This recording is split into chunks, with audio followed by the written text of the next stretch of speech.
তো আজকে হচ্ছে 25শে জানুয়ারি 2025। আমাদের বার কাউন্সিল প্রিলিমিনারি ব্যাচের 90তম ক্লাস এবং তামাদি আইনের 7ম ক্লাস। সম্ভবত আজকে ইনশাল্লাহ তামাদি আইন আমরা শেষ করব। তো আজকে আমরা আলোচনা করব তামাদি আইনের তফসিল। আপনারা আপনাদের আপনাদের অবশ্যই জানা আছে যে আমরা যখন তামাদি আইন শুরু করেছিলাম তখন বলেছিলাম যে তামাদি আইনের হচ্ছে দুইটা অংশ, এক হচ্ছে ধারা আর এক অংশ হচ্ছে তফসিল। তো তামাদি আইনের মোট ধারা ছিল 32টা, এর ভিতরে 3টা হচ্ছে বাতিল, বলবৎ আছে 29টা, আর তফসিল ছিল 3টা। বর্তমানে দ্বিতীয় আর তৃতীয় তফসিল বাতিল, বলবৎ আছে একটা। এই একটা 1 নাম্বার যে তফসিল, এই তফসিলের মোট অনুচ্ছেদ আছে 183টা। 183টা, এই 183টা অনুচ্ছেদে আপনার দেওয়ানি মামলা দায়েরের তামাদি মেয়াদ, দরখাস্ত বা আপিল দায়েরের তামাদি মেয়াদ, আপিল দায়েরের তামাদি মেয়াদ, তারপর হচ্ছে আবেদন বা দরখাস্ত দায়েরের তামাদি মেয়াদ সম্পর্কে আলোচনা করা হয়েছে। তো এই 183টা অনুচ্ছেদ মানে আপনার অনেকে হয়তো বা ভয় পান যে 183টা অনুচ্ছেদ আমি কিভাবে মনে রাখবো, বা এটা অনেক কঠিন লাগতে পারে, কিন্তু অ্যাকচুয়ালি কঠিন না।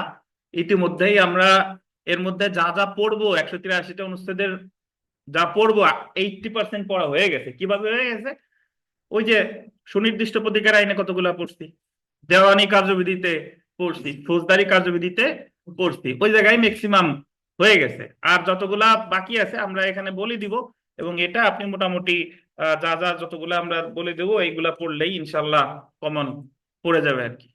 তো যাই হোক, এই দেওয়ানি কার্যবিধিতে মানে সরি তামাদি আইনে এই ধরনের প্রশ্ন কম আসে। যে বলে যে যদি কেউ বলে যে অমুক তার দলিল বাতিলের মামলার তামাদি মেয়াদ বলছে কত অনুচ্ছেদে, এই ধরনের প্রশ্ন দুই একটা আসতে পারে, আসেই না। মেইনলি আসে হচ্ছে এইভাবে যে দলিল বাতিলের মামলার তামাদি মেয়াদ কত বছর, ঠিক আছে, বা বা অর্থ আদায়ের মামলার তামাদি মেয়াদ কত বছর। তো কোন ধরনের মামলার তামাদি মেয়াদ কত বছর এটা মনে রাখা সহজ, কিন্তু অমুক মামলার তামাদি মেয়াদ কত অনুচ্ছেদে বলছে এটা অপেক্ষাকৃত মনে রাখা কি কঠিন। তো সমস্যা নাই, আপনাদের চিন্তার কোনো কারণ নাই, আমরা ইনশাল্লাহ সবই পারবো। তো প্রথম তফসিল দেখেন। তো ফার্স্ট শিডিউল, তামাদি আইনের প্রথম তফসিলে গোল দিবেন, 3টি বিভাগ উল্লেখ করা হয়েছে। যে প্রথম তফসিলে ভাগ করছে কয় ভাগে? 3 ভাগে। এই 3টি বিভাগে 3 ধরনের বিষয়ের তামাদি মেয়াদ উল্লেখ করা হয়েছে। প্রথম বিভাগ দেখেন, মকদ্দমা দায়েরের তামাদি মেয়াদ, limitation for filing suits. Underline করবেন 1 থেকে 149। তো দেখেন, লাইনে লাইনে প্রশ্ন, মানে আপনি যখন নিজে নিজে পড়বেন তখন চিন্তা করবেন যে আমি যে লাইনটা পড়লাম এই লাইনে কোন ধরনের প্রশ্ন হতে পারে। তো এইভাবে আসতে পারে যে তামাদি আইনের প্রথম তফসিলে কয় ভাগে ভাগ করছে? 3 ভাগে। প্রথম ভাগে আছে কত থেকে কত অনুচ্ছেদ? 1 থেকে 149 অনুচ্ছেদ। এখানে যে মকদ্দমা বলছে এটা হলো কি? দেওয়ানি মূল মকদ্দমা, সুট। এটা কিন্তু ফৌজদারি মামলা না। তারপরে দেখেন দ্বিতীয় বিভাগ বা সেকেন্ড ডিভিশন, আপিল দায়েরের তামাদি মেয়াদ, লিমিটেশন ফর ফাইলিং অ্যাপিলস। 150 থেকে কত? 157। 150 থেকে এই যে যে আপনার 157, এটা কিন্তু আহ দেওয়ানি এবং ফৌজদারি উভয় আপিল, ঠিক আছে। কিন্তু 1 থেকে 149 যেটা, এটা শুধুমাত্র কি মূল দেওয়ানি মামলা। তারপরে আমরা চলে আসি তৃতীয় বিভাগ বা থার্ড ডিভিশন, যেটা বিভিন্ন দরখাস্ত পিটিশন দায়েরের তামাদি মেয়াদ, limitation for filing application and petitions. 158 থেকে কত? 158 থেকে 183। এটাও দেওয়ানি ফৌজদারি উভয়। তো এই 3টা বিভাগের কত অনুচ্ছেদ থেকে কত অনুচ্ছেদ এটা একটু মনে রাখেন। যে মোট 3 ভাগে ভাগ করছে প্রথম তফসিল। প্রথম বিভাগ হলো মকদ্দমা, দ্বিতীয় বিভাগ হচ্ছে আপিল, তৃতীয় বিভাগ হচ্ছে আবেদন বা দরখাস্ত।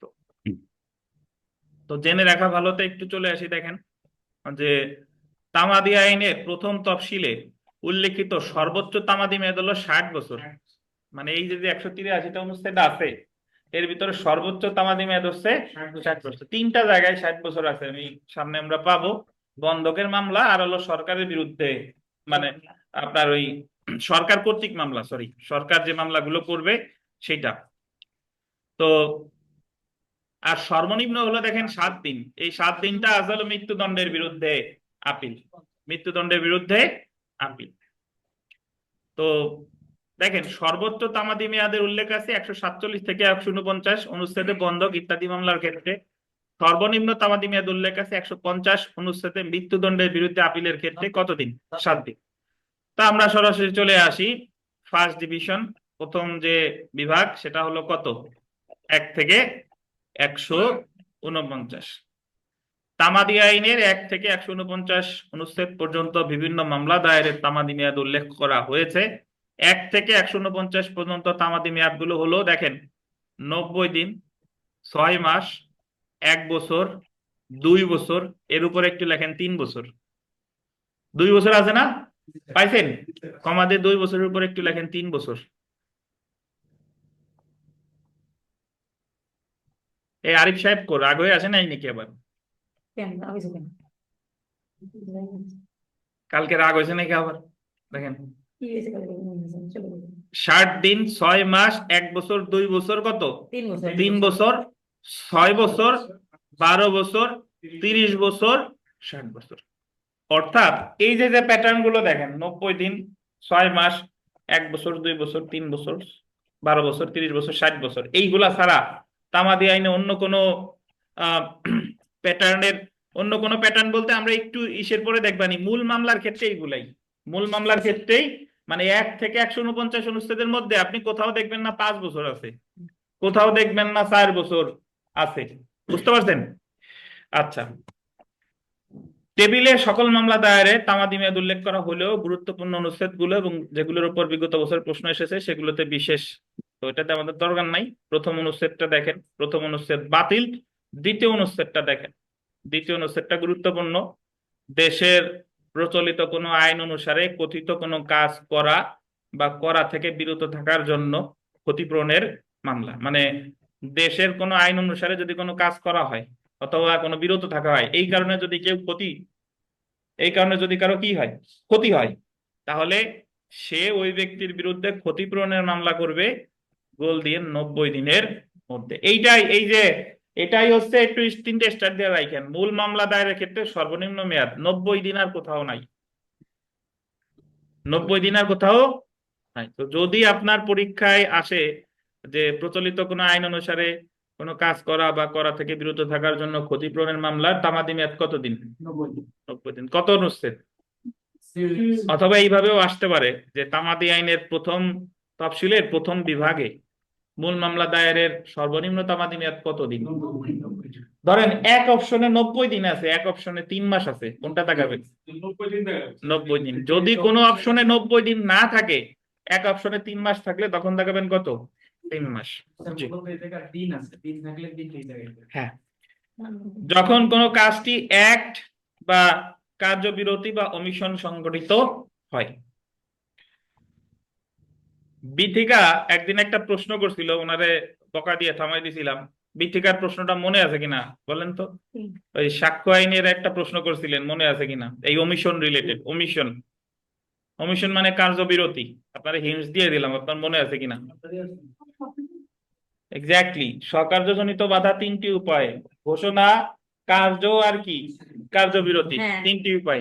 ঠিক আছে, তা উনি বলছিল স্যার যে কাজ বা ঘোষণা তো বুঝছি, কার্যবিরতি কেমনে স্বকার্যজনিত বাধা হয়? তো যদিও আমাদের এই সাবজেক্টের বিষয় না, তারপর আমি একটু বলিনি উনারে, কার্যবিরতি ও স্বকার্যজনিত বাধা হতে পারে কিভাবে, আগে কাজ আর ঘোষণা বোঝাই।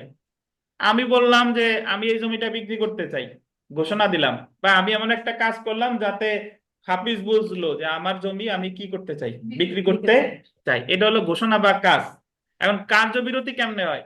কার্যবিরতি মানে হলো যে আহ আমার একজন আইসা বলতেছে যে আপনি কি এই জমি বিক্রি করবেন, বা অমুকের কাছে বিক্রি করেন না, আমি আপনার জমি কিনবো, সে একবারাই আমার কাছে আইসা বলতেছে, তা আমি চুপচাপ করে তারে ভালো মন্দ কিছু বলি নাই। চুপ থাকা মানেই কি বলেন? তার কাছে বিক্রি করি নাই, তার আরেকজনের কাছে বিক্রি করি নাই, মানে কি তার কাছেই বিক্রি করতেছি। তো কার্যবিরতিও কখনো কখনো কি হতে পারে, স্বকার্যজনিত বাধা হতে পারে। যাই হোক, আমরা অনুচ্ছেদ 3-এ আসি। এটা আমরা আগেই পড়ছি, সুনির্দিষ্ট প্রতিকার আইনের 9 ধারায় স্থাবর সম্পত্তির দখল উদ্ধারের মামলা কতদিন? 6 মাস। এটা আমরা আগেই পড়া আমাদের। তো এরপরে আমরা পড়বো 10 নম্বর। 2-3 পরে অনুচ্ছেদ পড়বো কত? 10। অগ্রক্রয়ের মামলা, রাইট টু প্রিএমশন। অগ্রক্রয় বলবতের মামলা বললেন কত বছর? 1 বছর।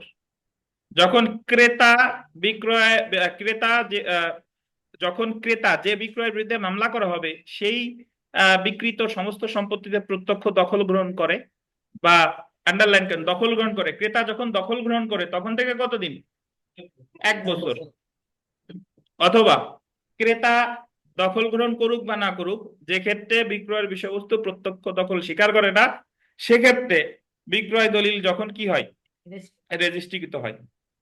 তার মানে যার কাছে ওই সম্পত্তিটা বিক্রি করলো সেই ক্রেতা যদি দখল গ্রহণ করে, তাহলে যে অগ্রক্রয় মামলা করবে দখল গ্রহণের কয়দিনের মধ্যে? 1 বছর। আর যদি দখল গ্রহণ কি করে? না করে, দেখা গেল দলিলটা নিবন্ধিত, তাহলেও কত বছর? 1 বছর। তো এখানে একটা কথা একটু লিখে রাখেন, আপনাদের হয়তো আমি লেখাইছিলাম যে রাষ্ট্রীয় অধিগ্রহণ ও প্রজাস্বত্ব আইন 1950 অনুসারে অগ্রক্রয়ের মামলার তামাদি মেয়াদ 3 বছর। রাষ্ট্রীয় অধিগ্রহণ ও প্রজাস্বত্ব আইন 1950-এর 96 ধারা অনুসারে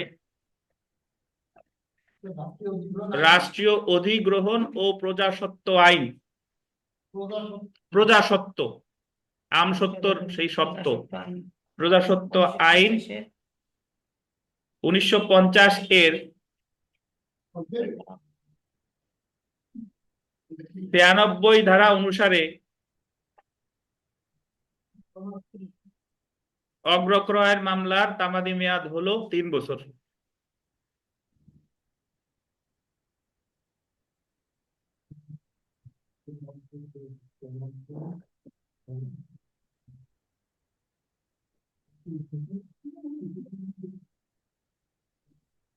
বুঝেছেন?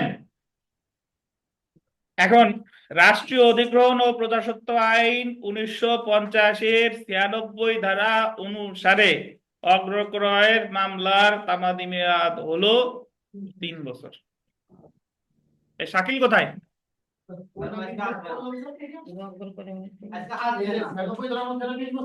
3 বছর।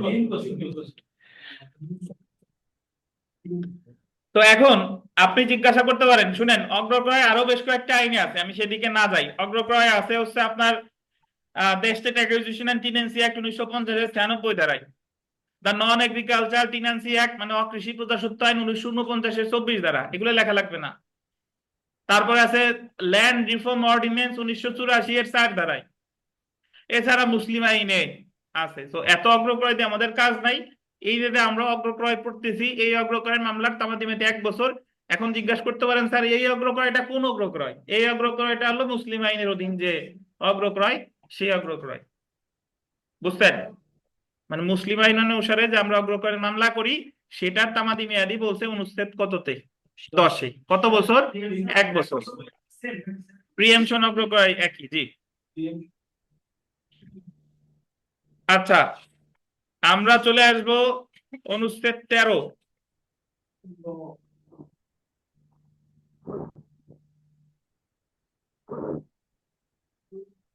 মামলা ছাড়া অন্য কোনো কার্যধারায় দেওয়ানি আদালতের কোনো সিদ্ধান্ত, আদেশ পরিবর্তন, বাতিল করার জন্য মামলা।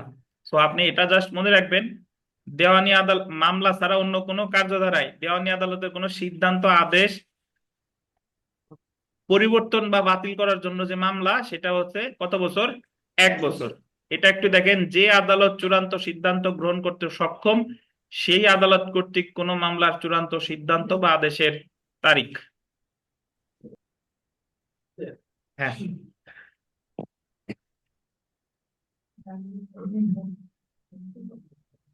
মামলা ছাড়া অন্য কোনো কার্যধারায় দেওয়ানি আদালতের কোনো সিদ্ধান্ত বা আদেশ পরিবর্তন বা বাতিল করার জন্য মামলা। এটা আপনি ওই যে কোনো ক্ষেত্রে যদি আপনার মনে হয় যে নিলাম হইছে, এই নিলামটা সঠিক হয় নাই, বা সম্পত্তি ক্রোক করে ওই ক্রোক বিক্রি করে দিছে। তো এই কার্যক্রম সঠিক না হইলে তাহলে ওই কার্যক্রম বাতিলের জন্য আপনি আলাদাই মামলা দায়ের করতে পারেন। তাহলে সেই ক্ষেত্রে মামলাটা করতে হবে কত দিনের মধ্যে? 1 বছরের মধ্যে। উদাহরণস্বরূপ আমি আপনাদের বলি যে অস্থায়ী নিষেধাজ্ঞার আদেশ যদি কেউ অমান্য করে, তার বিরুদ্ধে মিস ভায়োলেশন মানে মিসিলিনিয়াস ভায়োলেশন কেস করে 39 আদেশের 2-3 বিধিতে, তো তখন ওই মামলার প্রেক্ষিতে যে অমান্য করলো তার সম্পত্তি কিন্তু ক্রয় করতে পারে, বিক্রয় করতে পারে। এখন যার সম্পত্তি বিক্রয় করলো সে যদি মনে করে যে এটা বাতিল বা পরিবর্তনের জন্য সে মূল দেওয়ানি মামলাই দায়ের করবে, তাহলে করতে হবে কত দিনের মধ্যে? 1 বছরের মধ্যে। জি। 19টা দেখেন, 19। আচ্ছা 16টা দেখতে হবে আগে, 16 অনুচ্ছেদ 16 আন্ডারলাইন করবেন। বকেয়া রাজস্ব বা একইভাবে আদায়যোগ্য অন্য কোনো পাওনার জন্য গোল দিবেন রাজস্ব বিভাগ কর্তৃক দাবিকৃত অর্থ পুনরুদ্ধারের জন্য সরকারের বিরুদ্ধে মামলা। 3টে স্টার দেন। 1 বছর। এই জায়গায় রাজস্ব বিভাগ মামলা করতেছে রাজস্ব আদায়ের জন্য কার বিরুদ্ধে? সরকারের বিরুদ্ধে। তাহলে এই মামলাটা করতে হবে কত দিনের মধ্যে? 1 বছর। কত অনুচ্ছেদে বলেছে? 16।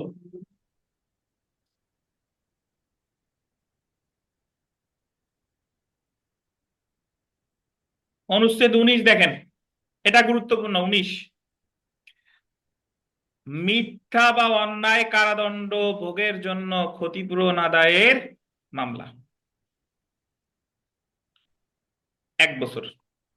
এটা হলো দেখবেন যে একজনের নাম সগির, ওই সগির রে না ধইরা আর এক সগির রে ধরে 20 বছর রাখছে। 20 বছর পরে টের পাওয়া গেছে যে এই সেই সগির না। পেপার পত্রিকায় মাঝে মধ্যেই আপনারা দেখছেন কিনা, মানে যার কারাদণ্ড ভোগ করার কথা সে কারাদণ্ড না ভোগ করে আর একজন ভোগ করছে, অথবা যে কারাদণ্ড হলো অন্যায় মিথ্যা, তো সেই ক্ষেত্রে ওই লোকটা যখন কি পাবে, আপনার ওই কারাদণ্ড যখন সমাপ্ত হয় তখন থেকে সে, ধরেন এই ক্ষেত্রে সে যদি জিয়ার মামলা হয় তাহলে ক্ষতিপূরণের মামলা করবে কার বিরুদ্ধে? রাষ্ট্রের বিরুদ্ধে। আর যদি সিয়ার মামলায় হয় তাহলে ক্ষতিপূরণের মামলা করবে যে বাদীর বিরুদ্ধে। তো এই ক্ষেত্রে তামাদি মেয়াদ কত বছর? 1 বছর। বলেন।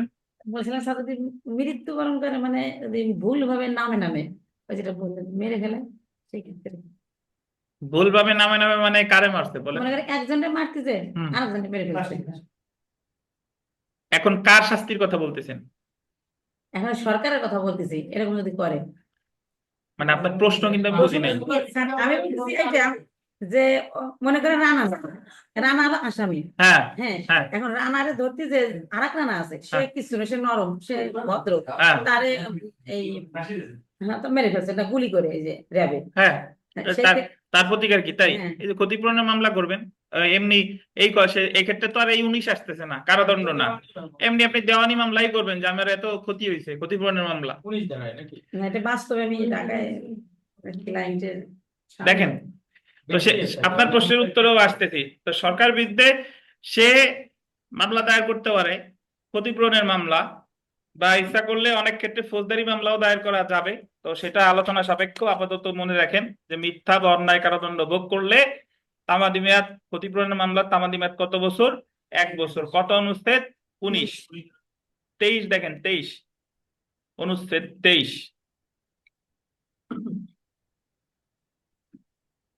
বিদ্বেষমূলক ভাবে ফৌজদারিতে সোপর্দকরণের জন্য ক্ষতিপূরণ, compensation for a malicious prosecution. 1 বছর। আন্ডারলাইন করবেন, যখন বেকসুর খালাসপ্রাপ্ত হয়, যখন মামলার অবসান ঘটে। একটু লেখেন যে যেমন দণ্ডবিধির 211 ধারার মামলা, যেমন দণ্ডবিধির 211 ধারার মামলা, যেমন দণ্ডবিধির 211 ধারার মামলা। আমি একটু ব্যাখ্যা দেই। আবার এই এই এই এই কথা এইভাবে বলেন না যে 211 ধারার মামলার তামাদি মেয়াদ বলছে 23 অনুচ্ছেদে, তা না কিন্তু। হ্যাঁ, আমি একটু এটা ব্যাখ্যা দিচ্ছিল এইভাবে যে 211-তে বলছে যে যার বিরুদ্ধে মিথ্যা মামলা করা হয়, ধরেন ভুল এজাহার দায়ের করছে, মিথ্যা এজাহার। তো ধরেন বিথিকা একটা মামলা করছে আরিফ সাহেবের বিরুদ্ধে। এখন আরিফ সাহেব বিথিকার মামলায় জিয়ার মামলায় খালাস পাইছে। কি পাইছে? খালাস পাইছে। তার মানে প্রমাণিত হয়েছে বিথিকা যে মামলাটা করছে ওই মামলাটা কি মিথ্যা বা বিদ্বেষ প্রসূত ভাবে আরিফ সাহেবকে মামলাটা দেওয়া হয়েছে। তো এই ক্ষেত্রে আরিফ সাহেব ছাড়া পেয়ে আরিফ সাহেব যদি ফৌজদারি মামলা করতে চায় তাহলে আরিফ সাহেবকে মামলা করতে হবে বিথিকার বিরুদ্ধে 211 ধারার মামলা। কত ধারা বলেন? 211। আর উনি যদি দেওয়ানি মামলা করতে চায় তাহলে ওনাকে ওই যে খালাস পাওয়ার কয় বছরের মধ্যে ক্ষতিপূরণের মামলা করতে হবে? 1 বছর। 1 বছর। কাহিনী বুঝছেন? এখন আর একটু বলে দিই। হ্যাঁ, আর একটু বলে দিই। আহ, যদিও এটা ফৌজদারির কথা, 211 ধারার মামলা কখনো ওই আরিফ সাহেব নিজে বাদী হয়ে করতে পারবে না। 211 ধারার মামলা করবে আদালত। এটা বলা হয়েছে ফৌজদারি কার্যবিধির 195 ধারে। বুঝতে পারছেন? 211 ধারার মামলা কে করবে? দণ্ডবিধির আদালত।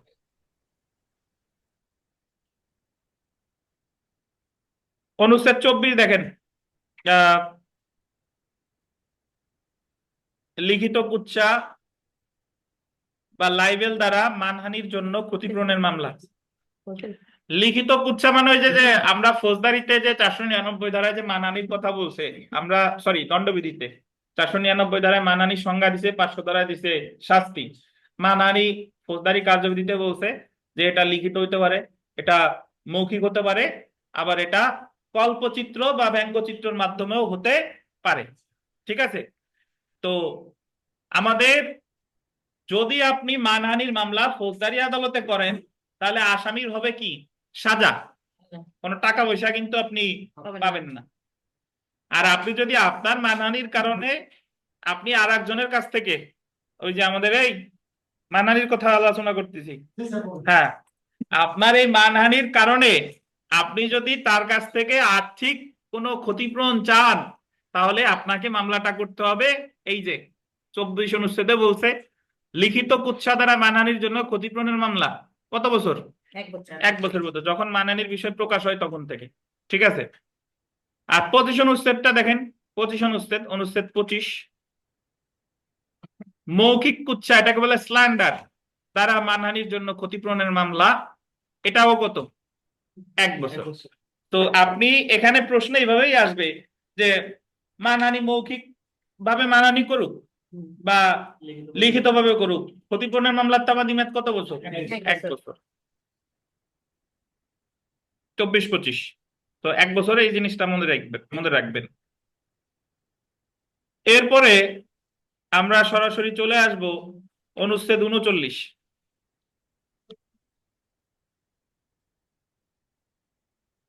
পাইছেন? পান নাই? আচ্ছা, স্থাবর সম্পত্তিতে গোল দেন অনধিকার প্রবেশের জন্য ক্ষতিপূরণের মামলা কত বছর? 3 বছর। অনধিকার প্রবেশ মানে হলো আপনার জমিতে আপনার অনুমতি না নিয়ে একজন প্রবেশ করছে, প্রবেশ কইরা আপনার স্থাবর সম্পত্তির ক্ষয়ক্ষতিও করছে, বিল্ডিং ভাঙচুর করছে, গাছে ডাব ছিল ডাব পেরে খাইছে, বাঁশ 100টা কাটে নিয়ে গেছে। তো এইগুলা হচ্ছে অনধিকার প্রবেশ। তো ফৌজদারি মামলা যদি করেন সেটা হলো ভিন্ন কথা, ওই যে 441 থেকে শুরু 459 পর্যন্ত আছে ওই জায়গায়। কিন্তু যদি আপনি ক্ষতিপূরণের মামলা করতে চান স্থাবর সম্পত্তি রিলেটেড অনধিকার প্রবেশের, তো এই ক্ষেত্রে তামাদি মেয়াদ কত বছর? 3 বছর। এবং আমি আপনাদের একটু বলে দিই, সেটা হলো অস্থাবর সম্পত্তির ক্ষতিপূরণের মামলা করতে হয় আমাদের দেওয়ানি কার্যবিধির 19 ধারা অনুসারে, যেখানে ঘটনা সংঘটিত হয় সেখানে, অথবা বিবাদী যে জায়গায় বাস করে সেই জায়গায়, 2 জায়গার যে কোনো এক জায়গায়। বুঝতে পারছেন? আর স্থাবর সম্পত্তির ক্ষতিপূরণ সম্পর্কিত দেওয়ানি মামলার আঞ্চলিক এখতিয়ার নির্ধারিত 16 ধারায়। ওই জায়গায় বিবাদীর বাড়ি কোন জায়গায় ইট ডাজেন্ট ম্যাটার, এই জায়গায় দেখতে হবে স্থাবর সম্পত্তি যে জায়গায় মামলা সেই জায়গায়। তো এটা আমরা যখন দেওয়ানি কার্যবিধি পড়েছিলাম তখন বেশ ভালোভাবেই আলোচনা করেছি। তো যারা মিস করেছেন চিন্তার কোনো কারণ নাই, আবার আমরা শুরু করব, তখন আরো ভালোভাবে বুঝতে পারবেন। অনুচ্ছেদ 40 দেখেন, গ্রন্থ সত্য বা কপিরাইট বা অন্য কোনো বিশেষ সুবিধা লঙ্ঘনের ক্ষতিপূরণের মামলা কত বছর? 3 বছর। কপিরাইট একটা সময় পর্যন্ত কপিরাইট বলতে বোঝাতো গ্রন্থ সত্য, কিন্তু এখন আর গ্রন্থের মধ্যে সীমাবদ্ধ নাই, আপনি একটা গান গাইছেন, ওইটা আপনার কপিরাইট প্রোটেক্টেড। এই যে যে আমি ইউটিউবে আমার ক্লাস আপলোড দিচ্ছি, এটা কপিরাইট প্রোটেক্টেড। আমার ক্লাস যদি কেউ অন্য করে রেকর্ডিং করে আপলোড দেয়, তখন তার বিরুদ্ধে আবার আমি এই যে ইউটিউবে প্রতিকার নিতে পারবো আর কি। ওই প্রতিকার ছাড়াও ইচ্ছা করলে তার বিরুদ্ধে মামলাও করা যাবে। সো একজনের বই আর একজন যদি অনুমতি না নিয়ে লেখে, মানে অনুমতি না নিয়ে ব্যবহার করে, একজনের গান আর একজন অনুমতি না নিয়ে গাইছে বাণিজ্যিক উদ্দেশ্যে, তারপরে আপনার এই যে সফটওয়্যার হতে পারে, তারপরে সিনেমা হতে পারে, এই এরকম যা যা আছে, এইগুলা যে মূল যে স্রষ্টা, মানে মূল যে তৈরি করছে সে আমাদের কপিরাইট আইন অনুসারে সেটা নিবন্ধন করে। পরবর্তীতে তার অনুমতি ছাড়া যদি এটা কেউ ব্যবহার করে বাণিজ্যিক উদ্দেশ্যে, তাহলে সে তার বিরুদ্ধে ক্ষতিপূরণের মামলা করবে কতদিনের মধ্যে দেখেন? 3 বছরের মধ্যে। ধরেন এই যে যে আমরা আইন পাঠ বইটা পড়তেছি, এই আইন পাঠ বইটার কপিরাইট কার বলেন তো? জাহাঙ্গীর আলম সাহেবের। তো এখন জাহাঙ্গীর আলম সাহেব কি, জাহাঙ্গীর আলম স্যার কি আমার বিরুদ্ধে কপিরাইটের মামলা করতে পারবে কিনা বলেন? উনি যদি বলে যে আমার বই দেখায় আপনি ইউটিউবে পড়ায় বেড়াচ্ছেন, এখন আমি তো ওনার, আমি তো আর বই বিক্রি করতেছি না, আমি কিন্তু ওনার পিডিএফ বিক্রি করতেছি না, বা আমি ওনার বই থেকে নকল করে আমি কিছু কিছু বানাই নাই, আমি ওনার এই স্বীকৃতি দিয়ে দিচ্ছি, বরং আমার কারণে ওনার আরো বইয়ের বিক্রি অনেক বেশি হচ্ছে। তো এই এই হচ্ছে মোটামুটি আপনার কপিরাইট। হিরো আলমের গান যদি কেউ হিরো আলমের কাছ থেকে না শুনে গায়, হিরো আলমের ওই গানের যদি কপিরাইট থাকে, তাহলে হিরো আলম তার বিরুদ্ধে ক্ষতিপূরণের মামলা করবে কত দিনের মধ্যে? 3 বছরের মধ্যে। কত অনুচ্ছেদে বলছে? তো এটা গুরুত্বপূর্ণ, 40 অনুচ্ছেদটা মনে রাখেন, কপিরাইট ভায়োলেশনের মামলা।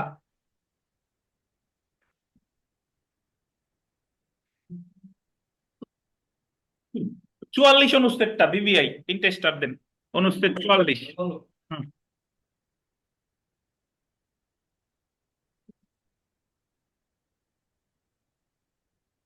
অনুচ্ছেদ 44, আরিফ সাহেবের একটা ফোন দেন। আচ্ছা, এই 44 অনুচ্ছেদটা নিয়ে একটা প্রশ্ন এসেছে 17 বিজিএস পরীক্ষায়, এবং আপনি শুধু এই 44 অনুচ্ছেদটা জানেন, তাহলে ওই প্রশ্নটা আপনি 3 মার্ক পাবেন 5-এর ভিতরে। খালি এই 44 অনুচ্ছেদের ফ্যাক্টটা যদি আপনি জানেন। তো 44 অনুচ্ছেদে আসলে আছে কি একটু পড়ে দেখেন।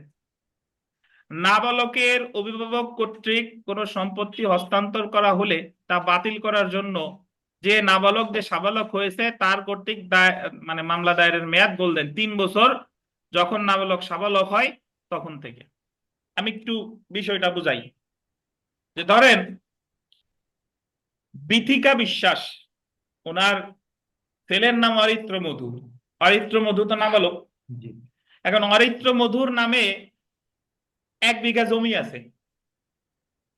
এই 1 বিঘা জমি অরিত্র মধুর তরফ থেকে বিথিকা কি করছে? আর একজনের কাছে বিক্রি করে দিছে। তো বড় হয়ে যখন অরিত্র মধু জানতে পারবে যে অরিত্র মধুর অ্যাকচুয়ালি তার মানে তার ছিল না, মানে তার বিক্রি করাতে তার কোনো সাই ছিল না, বা এ কারণে যদি সে বুঝে যে আমি এই বিক্রি দ্বারা ক্ষতিগ্রস্ত হয়েছি, তাহলে বিথিকায় যে যে বিক্রিটা করলো, মানে বিক্রিটা করলো, তাহলে অরিত্র মধু সাবালক হওয়ার কয়দিনের মধ্যেই বাতিলের মামলা করবে? 3 বছর। এটা বলছে কত অনুচ্ছেদে? আমাদের আইনের 44 অনুচ্ছেদে। বুঝছেন? যদি বেনিফিট হইতো আচ্ছা, না আমি ফোন দিতে বলছি। জি, তো স্যার আসতে বলে আসেন না কেন? দেখ, আমি কই আসবেন না? একটু জোর করবো, একটা কথা বলবো।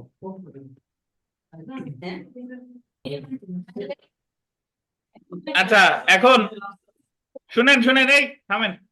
তাহলে 44 অনুচ্ছেদে যে কথাটা বলেছে, এই 17 বিজিএস অথবা 16 বিজিএস পরীক্ষায় যে প্রশ্ন এসেছে সে জায়গায় এইভাবে ফ্যাক্টটা উল্লেখ করছে, আপনারাও যখন লিখিত পড়বো তখন এইভাবে, যে বিক্রি করছে তার অভিভাবক এত তারিখে, সে সাবালক হইছে এত বছর এত সালে, মামলা করছে এত সালে। এখন এই মামলাটা তামাদি দ্বারা বাড়িত হবে কিনা, তাতে দেখা গেল সে যখন মামলাটা করেছে সাবালক হওয়ার 3 বছরের আরো বেশি সময় পরে গিয়ে মামলাটা করেছে, তাহলে তার মামলা কি হবে বলেন তো? খারিজ হয়ে যাবে। আমাদের 3 ধারার বিধান অনুসারে কি হয়ে যাবে? 3 বছরের মধ্যে করতে হবে। জি। এবার বেনজির সাহেব যেন কি প্রশ্ন করতেছিলেন বলেন। মানে ওই যে নাবালক যদি বেনিফিশিয়ারি হয়ে থাকে, যে ওই প্রপার্টি থেকে সে একটা মানে ধরেন ওর বাবা মারা গেছে, হুম ধরেন বৌদির হাজবেন্ড পিএইচডি করার জন্য বিদেশে চলে গেছে, এখন ওনার ইনকাম সোর্স অফ, হুম দিদি এটা বিক্রি করছে, হুম বিক্রি করার পরে ওই ওনার ছেলেরে আর কি মোটামুটি দেখভাল করার জন্য এটা দিছে। জি এখন পরবর্তীতে ও যখন সাবালক হয়েছে, ও যখন মানে এটা আমি বুঝতে পারছি, মানে বোঝার জন্য বলতেছি, ও সিস্টেম করে এখন ও বলতেছে আমি বেনিফিট হই নাই, তো ওইটা প্রপার্টিতে মামলা করতে ক্লেম করতে যাচ্ছি, সেক্ষেত্রে হবে কিনা? সেক্ষেত্রে ধরেন যে বিক্রি করছে তার দেখাইতে হবে যে বিক্রি তো আমি সাথে করি নাই, আমি এই কারণে করতে ছেলে বাধ্য বলছে ওই হয়েছি। জন্যই করছে। বুঝতে পারছেন?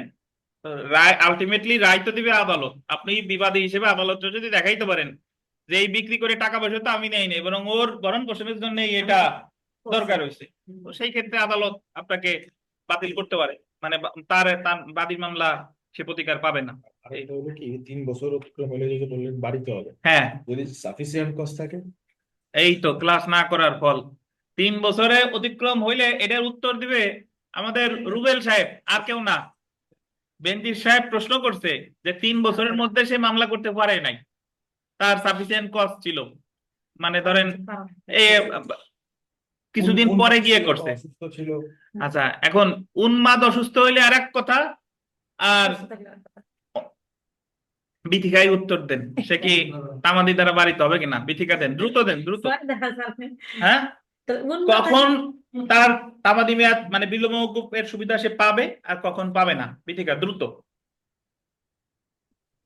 শর্টে বলেন, সমস্যা নেই। না উন্মাদ পাগল এইটা যদি হয় তাহলে তো সে পাবে, আর যদি না হয় তাহলে সে পাবে না। আপনি যে কথা বললেন, আপনি আইনের স্টুডেন্টের মতো কথা বলেন নাই, বুঝতে পারছেন?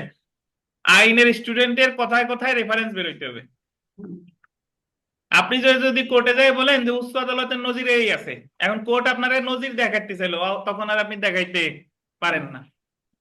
তো আপনি বলবেন যে যদি সে বাদী হিসেবে বৈধ অপরাধ হয়, তার মানে সে যদি নাবালক থাকে, উন্মাদ হয়, জড়বুদ্ধি সম্পন্ন হয়, তাহলে তার বিলম্ব মওকুফ করা হবে। তামাদি আইনের কত ধারা? 6 ধারা। রেফারেন্স দেন না কেন? আর সে যদি ধরেন জন্ডিসের কারণে হরষিত বালার কাছে ছিল, বা তার পিতা মাতা মারা গেছে, অথবা সে কক্সেস বাজারে গেছিল, এই সকল কারণ হইলে তার বিলম্ব মওকুফ করা যাবে না, কারণ এই সকল ক্ষেত্রে 5 ধারার সুবিধা দাবি করা যাবে না, এই আর কি। 3 ধারা অনুযায়ী হয় স্যার, আমি একটা জিনিসটা আমরা ক্লিয়ার করব। 16 স্যার, স্যার রাজস্ব না আমি একটু আচ্ছা, 16 মনে রাখেন, আহ, পরে আসতেছি। আপনি আমরা পরে আসি হচ্ছে 44-এ, আর আপনার মাথায় এখনো 16 ঘুরতেছে, তার মানে এতক্ষণ ধরে যা পড়ছে এটা মাথায় ঢোকে নাই। স্যার আছে ইনশাআল্লাহ ঢুকে আছে, কিন্তু এই যখন এই প্রশ্নটা বুঝতে তখন আপনি 16 তে যাই। আচ্ছা, আপনি 16 লিখে রাখেন, বা আমি মনে করাই দিবানি, সমস্যা নাই। সকালে আচ্ছা, অনুচ্ছেদ 48-এ আছেন। 48, 49 অ্যাকচুয়ালি আমরা যখন সুনির্দিষ্ট প্রতিকার আইন পড়ছি তখন এই দুইটা 48 ক না, 48 আর কত 49। 48 অনুচ্ছেদে বলছে সুনির্দিষ্ট প্রতিকার আইনের 11 ধারার মামলার তামাদি মেয়াদ নাকি কত বছর? 3 বছর। সুনির্দিষ্ট প্রতিকার আইনের 10 ধারার যে মামলা, 10 ধারায় মামলায় বলছে আপনার অস্থাবর সম্পত্তির দখল পুনরুদ্ধার, আর 11 ধারায় বলছে তাৎক্ষণিক দখলের অধিকারী ব্যক্তি কর্তৃক অস্থাবর সম্পত্তির দখল পুনরুদ্ধার। তো 10 ধারার মামলারও তামাদি মেয়াদ 3 বছর, 11 ধারার মামলারও তামাদি মেয়াদ কত? 3 বছর। বাট 11 ধারার মামলার যে তামাদি মেয়াদের যে 3 বছর, এটা বলছে 48 অনুচ্ছেদ, আর 10 ধারার মামলার যে তামাদি মেয়াদ এটা কত? 49 অনুচ্ছেদ। সো এই 48 অনুচ্ছেদের নিচে একটু লিখে রাখেন যে সুনির্দিষ্ট প্রতিকার আইনের 11 ধারার মামলা, সুনির্দিষ্ট প্রতিকার আইনের 11 ধারার মামলা।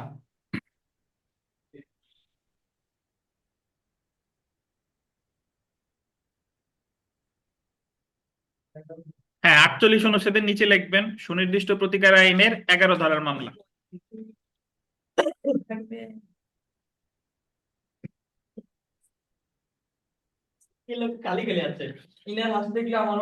আচ্ছা, ভালো। অনুচ্ছেদ 11, এবার অনুচ্ছেদ 49-এ চলে আসেন। অনুচ্ছেদ 49-এর নিচে লেখেন সুনির্দিষ্ট প্রতিকার আইনের 10 ধারার মামলা। অনুচ্ছেদ 49-এর নিচে লেখেন সুনির্দিষ্ট প্রতিকার আইনের 10 ধারার মামলা।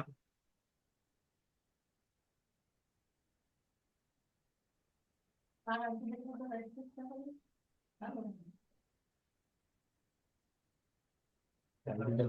বলতে পারেন, রাজনীতি ছাত্র একটা কথা বলতে পারেন, কাদা জানেন, সাথে জানেন। এই 48 49 বুঝছেন? যদি আপনাকে বলে যে অস্থাবর সম্পত্তির দখল পুনরুদ্ধারের মামলা বা সুনির্দিষ্ট প্রতিটি আইনের 10 এবং 11 ধারা যখন আমরা পড়ছি তখন এই দুইটা অনুচ্ছেদ পরীক্ষায় কিন্তু অনেকবার এসেছে। কেউ শাকিল তো আসছেন, কোন সিপাহি আসলেন টের পাইলাম না তো। আচ্ছা আচ্ছা, দেখেন অনুচ্ছেদ 50, প্রাণী, যানবাহন, নৌকা, গৃহের আসবাবপত্রের ভাড়ার জন্য মামলা। প্রাণী ভাড়া দিছেন, গরু ভাড়া দিছেন হাল চাষ করার জন্য, গরু ভাড়া দেয় নাই। যানবাহন মাইক্রোবাস ভাড়া নিয়ে আর টাকা, বাস ভাড়া নিয়ে টাকা পয়সা কি দেয় নাই। নৌকা ভাড়া নিয়ে টাকা পয়সা দেয় নাই। সোফা সেট ভাড়া দিছেন আর টাকা পয়সা দেয় নাই। তাহলে সে মামলা করবে কত অনুচ্ছেদ অনুসারে, মানে 50 কয় বছরের মধ্যে? 3 বছরের ভিতরে। 3 বছরের মধ্যে।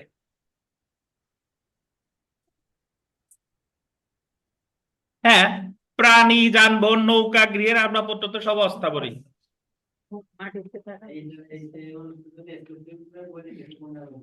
জি। তো এখন এখানে একটা গুরুত্বপূর্ণ কথা আছে, দেখেন অর্থ আদায়ের জন্য মামলা। অর্থ আদায়ের জন্য মামলা অনুচ্ছেদ 51 থেকে 64 দেখেন, শুধু অর্থ আদায়ের যে মামলা, এই অর্থ আদায়ের মামলা সম্পর্কে বলছে অনুচ্ছেদ কত থেকে কত? 51 থেকে 64। 51 থেকে 64 অনুচ্ছেদ পর্যন্ত আন্ডারলাইন করবেন। 97 এবং 111 অনুচ্ছেদে বিভিন্ন ধরনের অর্থ আদায়ের মামলা দায়েরের তামাদি মেয়াদ উল্লেখ করা হয়েছে। অর্থ আদায়ের জন্য ফর মানি মামলা দায়েরের জন্য তামাদি মেয়াদ 3 বছর। মানে এই যে যত জায়গায় অর্থ আদায়ের মামলার কথা আছে সব জায়গায় অর্থ আদায় কথা আসলেই কত বছর? 3 বছর। তবে শুধুমাত্র 16 অনুচ্ছেদের অর্থ আদায়ের তামাদি মেয়াদ বলতে কত বছর? 1 বছর। এবং 16 দুগুণে কত? 32। শুধু এই জায়গা হলে 132। অনুচ্ছেদে কত? 12 বছর। তাহলে আপনি মনে রাখবেন অর্থ আদায়ের মামলার তামাদি মেয়াদ অনুচ্ছেদ আপনার মনে রাখার দরকার নাই, অর্থ আদায়ের কথা হলেই 3 বছর। আর দুইটা অনুচ্ছেদ আমি মনে রাখবো, একটা হলো 16 অনুচ্ছেদ আর একটা কত? 132। 16 অনুচ্ছেদে কত বছর? 1 বছর। আর 132-এ 12 বছর। এখন রুবেলরে বলছিলাম যে রুবেল 16টা পরে আসতেছি, কি কারণে বলছিলাম বুঝছেন? এখন আমরা 16-র কাছে যাই, আসেন।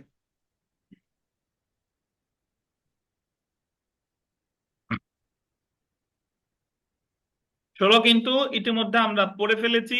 16তে আছে বকেয়া রাজস্ব বা একইভাবে আদায়যোগ্য অন্য কোনো পাওনার জন্য রাজস্ব বিভাগ কর্তৃক দাবিকৃত অর্থ পুনরুদ্ধারের জন্য সরকারের বিরুদ্ধে মামলা। তো বলেন এখন রুবেল কি প্রশ্ন করবেন, করেন।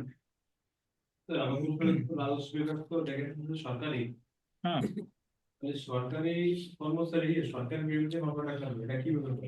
কে করতে পারে না? ধরেন সরকারি কর্মচারী সরকারের বিরুদ্ধে মামলা করে না। আমি আপনারে বলি, ভালো উদাহরণ দিই শুনেন। ধরেন এই যে যারা বিদ্যুৎ, মানে আমরা যে কারেন্ট ব্যবহার করি, ইলেকট্রিসিটি ব্যবহার করি, দেখবেন যে সরকারি কত প্রতিষ্ঠানে কয়েক কোটি টাকা কি আছে? বকেয়া আছে। তাহলে বিদ্যুৎ বিভাগ কি ওই সরকারি ওই অফিসের বিরুদ্ধে মামলা করতে পারে না তার টাকা আদায়ের জন্য? রুবেল, ধরেন বিদ্যুৎ বিভাগ যে টাকা পায়, এই টাকা আদায়ের জন্য যার কাছে পায় সেও তো সরকারি প্রতিষ্ঠানই, তার বিরুদ্ধে মামলা করতে পারবে না? যে আমরা অমুকের কাছে, এখন বলতে পারেন যে স্যার মামলা তো করে না, করে না তো একসাথে আছে এই জন্য। কিন্তু বিদ্যুৎ বিদ্যুৎ বিভাগ যদি মনে করে যে আমি অর্থ মন্ত্রণালয়ের কাছে এত টাকা পাই, বা আমি ওই সিটি কর্পোরেশনের বিরুদ্ধে, এত টাকা পাই। গোপালগঞ্জ পৌরসভার বিরুদ্ধে এত টাকা পাই, পৌরসভা অবশ্যই সরকারি না, স্বায়ত্তশাসিত। তো ধরেন এরকম যদি হয় যে চিফ জুডিশিয়াল ম্যাজিস্ট্রেট গোপালগঞ্জের কাছে 1 কোটি টাকার কারেন্ট পাবে। কারেন্ট বিল পাবে, তাহলে এই ক্ষেত্রে বিদ্যুৎ বিভাগ মামলা করবে কার বিরুদ্ধে? এই চিফ জুডিশিয়াল ম্যাজিস্ট্রেট তো আর উনারে তো আর করবে না, সরাসরি ওই মন্ত্রণালয়ের যে আছে সেই তার বিরুদ্ধে মামলা আদায় করবে, যাতে কিভাবে এটা আদায় করা যায়। বুঝতে পারছেন? এবং ব্যক্তিগত ব্যবস্থা প্রতিষ্ঠান, সরকারি প্রতিষ্ঠানের নামে এবং ব্যক্তিগত আদালতের নামে হইতে পারে। জি, ব্যক্তি বলতে এখানে সংশ্লিষ্ট মত আমরা যখন রিট তো আর আপনারা পড়েন না, আমরা দেওয়ানি কার্যবিধিতে পড়ছি সরকারের বিরুদ্ধে মামলা করলে মানে বাদী বা বিবাদীর নাম হবে বাংলাদেশ, বাংলাদেশ কিন্তু ওই জায়গায় বাংলাদেশ তো আর বাংলাদেশ নামে কি কোনো ব্যক্তি আছে?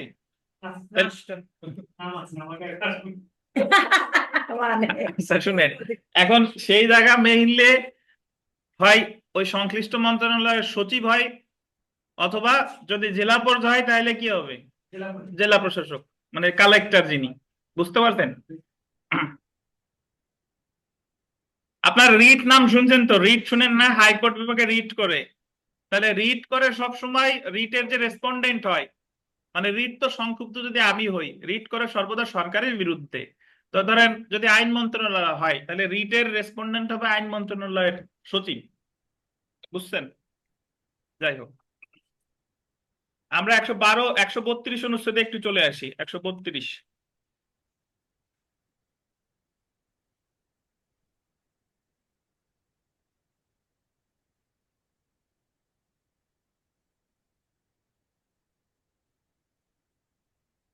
বের করছেন? যে প্রাপ্য টাকার জন্য গোল দিবেন স্থাবর সম্পত্তি দায়বদ্ধ থাকে তা আদায়ের জন্য মামলা। দলিল দেখায় টাকা নিলাম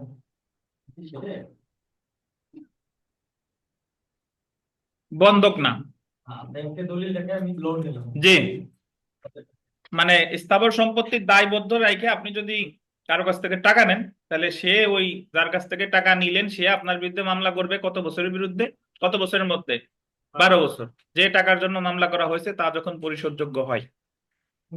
তো এখন তাহলে আমরা এখানে সহজ একটা সূত্র শিখলাম, সেটা হলো অর্থ আদায়ের মামলার তামাদি মেয়াদ কত বছর? 3 বছর। দুইটা ক্ষেত্রে হলো 1 বছর আর কত? 12 বছর। 1 বছর হলো কত? শুধু 16তে, যে রাজস্ব বিভাগ মামলা করবে কার বিরুদ্ধে? সরকারের বিরুদ্ধে। আর 132-এ মানে 12 বছর। বুঝতে পারছেন? তো অর্থ আদায়ের মামলা আসলেই এই দুইটা ছাড়া আর অন্যান্য সকল ক্ষেত্রেই কত বছর? 3 বছর।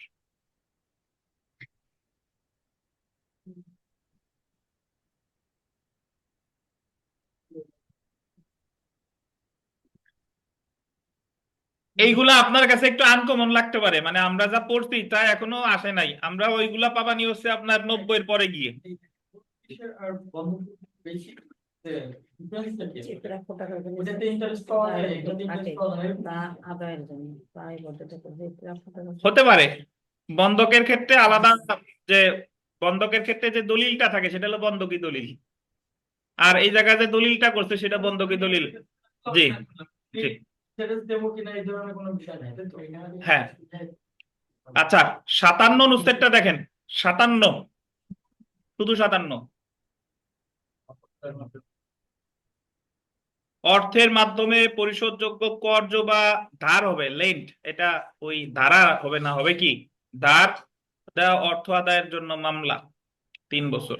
আমি বিভিন্ন জায়গায় আমি যে উদাহরণটা দেই যে অর্থ আদায়ের মামলার তামাদি মেয়াদ 3 বছর, সেইটা হলো শুধু 57। মানে আপনি একজনকে টাকা ধার দিচ্ছেন, এখন সেই টাকাটা দিচ্ছে না, তখন তার বিরুদ্ধে আমি যদি দেওয়ানি মামলা করতে চাই, সে যখন অস্বীকার করবে তখন থেকে কত বছর? 3 বছর। এই 3 বছরের কথাই বলা হয়েছে কত অনুচ্ছেদে? বুঝতেন?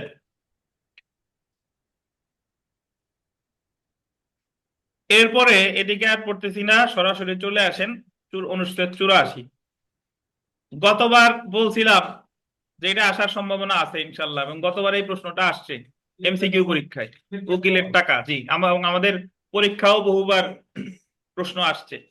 কোন মামলা বা নির্দিষ্ট কোনো কাজ বাবদ খরচের জন্য যে ক্ষেত্রে উক্ত খরচ পরিশোধের কোনো সময় নির্দিষ্ট করে কোনো প্রকাশ্য চুক্তি হয়নি, সেই ক্ষেত্রে গোল দিবে অ্যাডভোকেট কর্তৃক তার এমন খরচার জন্য মামলা।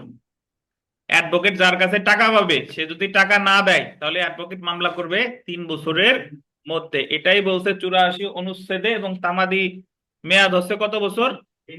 3 বছর। বুঝছেন? জি ভাই। হ্যাঁ, তো এখন উকিল সাহেব আবার যে কয় টাকা পাবে সেই কয় টাকা আদায় করতে চাইলে তার আবার কোর্ট ফি দিয়ে মামলা করতে হবে। তখন মক্কেলের কাছে সে 1 লাখ টাকা পায়, 1 লাখ টাকা পায়। এখন উকিলকে ওই মক্কেলের বিরুদ্ধে আবার মামলা করতে হবে 1 লাখ টাকা আদায়ের জন্য। 1 লাখ টাকা 2.5% কোর্ট ফি দিয়ে মামলাটা করতে হবে। জি, তো এরপরে এখানে এই পর্যন্তই। মানে এখন চলে আসি সরাসরি 91 অনুচ্ছেদে আসেন। অনুচ্ছেদ 91।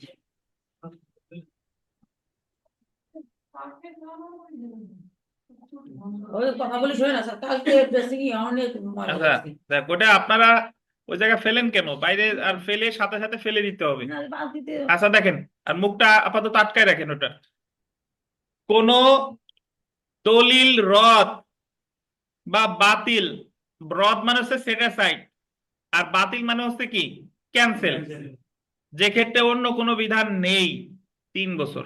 এখানে এটা হলো লিখে রাখেন যে সুনির্দিষ্ট প্রতিকার আইনের 39 ধারার মামলা, দলিল বাতিলের মামলা। 91 অনুচ্ছেদে কিসের কথা বলেছে?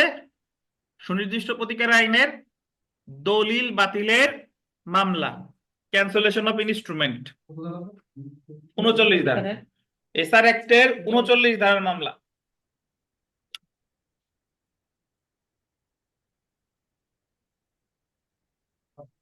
প্রতিকার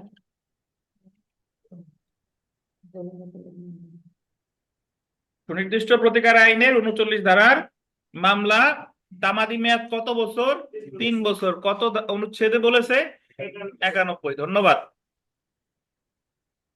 অনুচ্ছেদ 92টা দেখেন। অনুচ্ছেদ 92, ইস্যুকৃত বা রেজিস্ট্রিকৃত কোন দলিল জাল বলে ঘোষণার জন্য মামলা। আমরা জানি যে যখন কোন দলিল জাল থাকে সেটার বিরুদ্ধে 2 ধরনের মামলা করা যায়। এক হচ্ছে আপনার দলিল বাতিলের মামলা 39 ধারায়, অথবা ওই দলিলটি অবৈধ বা জাল মর্মে ঘোষণার জন্য ঘোষণামূলক মামলা। তো ঘোষণামূলক মামলা করে সুনির্দিষ্ট প্রতিকার আইনের 42 ধারায়, আর দলিল বাতিলের মামলা করে কত ধারায়? 39 ধারায়। তো এই যে 92 অনুচ্ছেদে যেটা বলেছে, এই মামলাটা হলো সুনির্দিষ্ট প্রতিকার আইনের 42 ধারার মামলা। ওই যে ইস্যুকৃত বা রেজিস্ট্রিকৃত কোন দলিল কি জাল বলে ঘোষণার জন্য, অর্থাৎ নিবন্ধনকৃত কোন দলিল যদি আপনি অবৈধ মর্মে ঘোষণার মামলা করতে চান তাহলে 3 বছরের মধ্যেই করতে হবে। বাট এটা বলছে কত অনুচ্ছেদে? 92।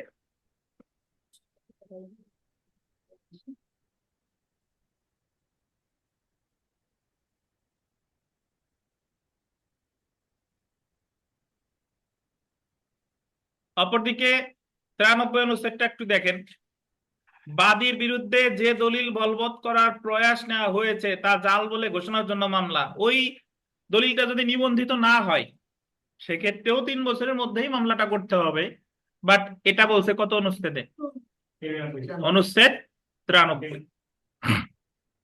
অর্থাৎ আমি একটু বলি শুনেন, যে আমরা যখন সুনির্দিষ্ট প্রতিকার আইন পড়েছিলাম তখন আমরা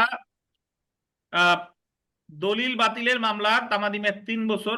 বাট এই দলিলটা বাতিলের মামলার তামাদি মেয়াদ যে 3 বছর, এটা বলছিল আপনার তামাদি আইনের 91 অনুচ্ছেদ। আবার কোন দলিল যদি জাল হয় তাহলে সেটা অবৈধ মর্মে ঘোষণার জন্য ঘোষণামূলক মামলাও করা যায়। তো ঘোষণামূলক মামলার তামাদি মেয়াদ বলেছে 92 আর কত? 93। তো 92 এবং 93 এই দুইটার ভিতরে আসলে পার্থক্য কি? এই কানুন সাহেব শুনতে পাচ্ছেন? কানুন সাহেব আছেন আপনি?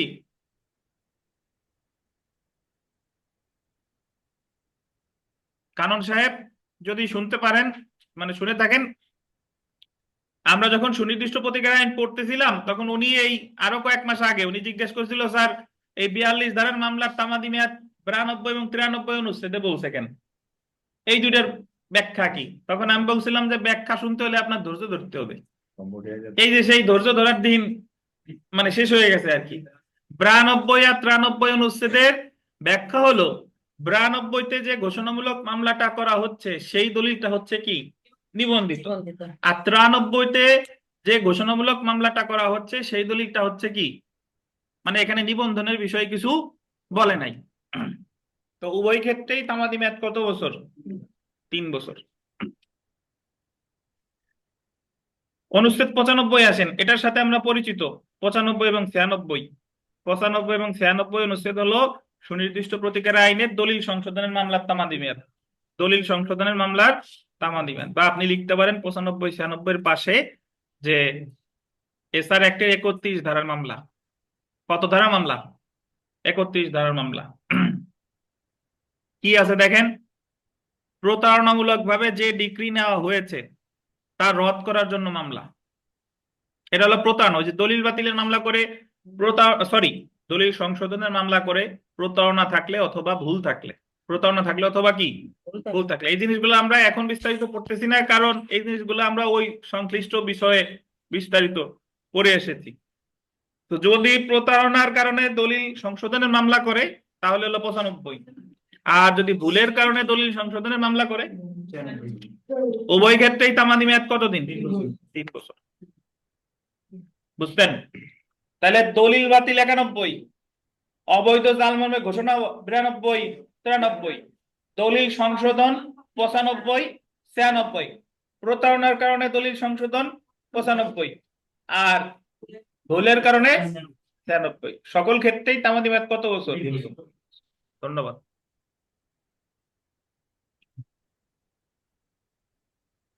একশো তিনে দেখেন, অনুচ্ছেদ 103,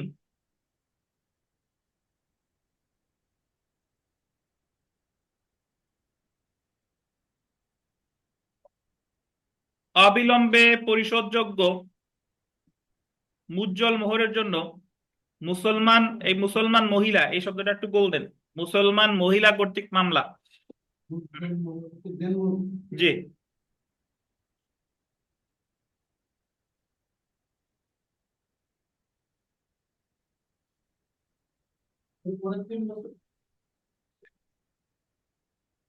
জি,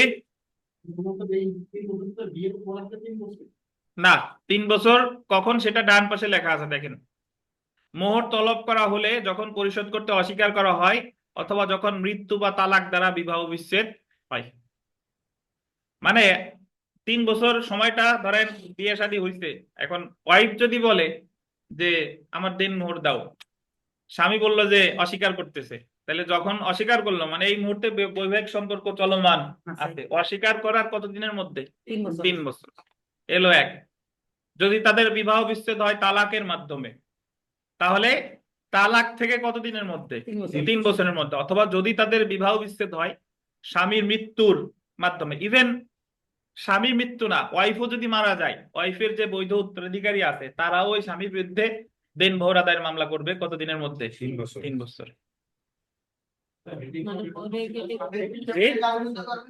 জি, ছেলে মেয়ে করবে বাপের বিরুদ্ধে।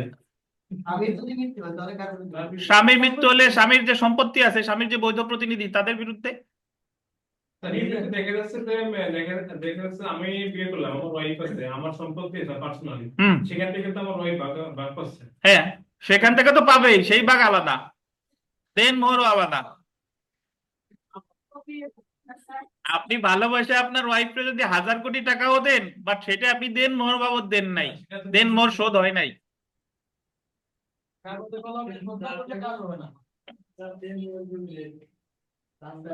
এবং দেন মোহর হচ্ছে একজন মানে অবিচ্ছেদ্য অধিকার একজন মুসলিম মহিলার।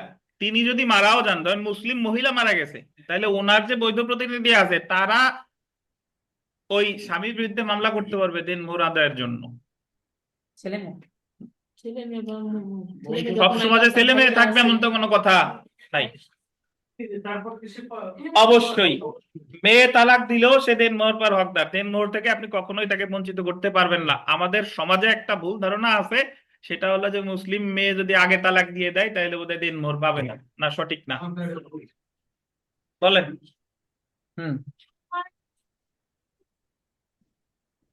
দুই আনা পায়, এটা সঠিক না। মানে বিষয়টা হচ্ছে যে যদি সন্তান থাকে তাহলে পায় 8 ভাগের 1 ভাগ, আর যদি সন্তান সন্ততি না থাকে তাহলে থাকে 4 ভাগের 1 ভাগ। জি, স্ত্রী বিবাহ কেন, স্ত্রী যদি 10টা বিবাহ করে তাতে কিছু যায় আসে না। বলেন। হ্যাঁ। জি বলেন। আমি মারা গেলে দেখা যাচ্ছে তামাদি আইন পড়াইতে এসে এখন মুসলিম আইনে ঢুকে যাচ্ছি, বলেন। লাস্ট করতে হ্যাঁ তা দেখা যাচ্ছে তাদের সন্তান নেই, হ্যাঁ, আমি মারা গেছি, এখন তাহলে কিভাবে ওই এই বড়টা আপনার ই করবে? ধন্যবাদ। আচ্ছা, রুবেল প্রশ্ন করছে যে নিঃসন্তান দম্পতি, স্বামী মারা গেছে, এখন স্ত্রী কিভাবে দিন মোহর কার কাছে যাবে, তাই তো? জি স্যার। স্বামীর কি কোনো আত্মীয় স্বজন কেউ নাই? যদি কেউ না থাকে, ধরেন ওই তার স্বামীর কেউ নাই, তাহলে সকল সম্পত্তি তো তারই কাছে। এখন সে যদি তার ওইটুকুতে দেন মোহর নেওয়ার জন্য তারে বিবাদী করে মামলা করবে যে ওই জায়গাতে আমি দেন মোহর চাই, বুঝতে পারছেন? মানে এটা হলো ফান করে বলা। স্বামীর যতই যদি করো দেন মানে বৈধ প্রতিনিধি থাকলেই তার বিরুদ্ধে দেন মোহরের মামলা করা যাবে, এই হচ্ছে কথা। শেষ। আর কোনো কথা আছে?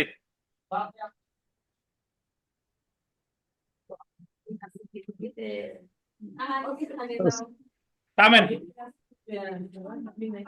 আচ্ছা, অনুচ্ছেদ 104 দেখেন। এই ভাই, অনুচ্ছেদ 104 দেখেন। বিলম্বিত দেনমোহরের জন্য ডিফারেড ডাওয়ার একজন মুসলিম মহিলা কর্তৃক মামলা দায়েরের ক্ষেত্রে তামাদির মেয়াদকাল দেনমোহর আসলেই আপনি দাগাবেন কত বছর? 3 বছর। তাতে সেটা অবিলম্বে পরিশোধযোগ্য হোক আর সেটা কি হোক, বিলম্বিত হোক। মৃত্যু বা তালাক দ্বারা যখন থেকে, হ্যাঁ, দেনমোহর আসলেই 3, একটা হলো 103 আর 104।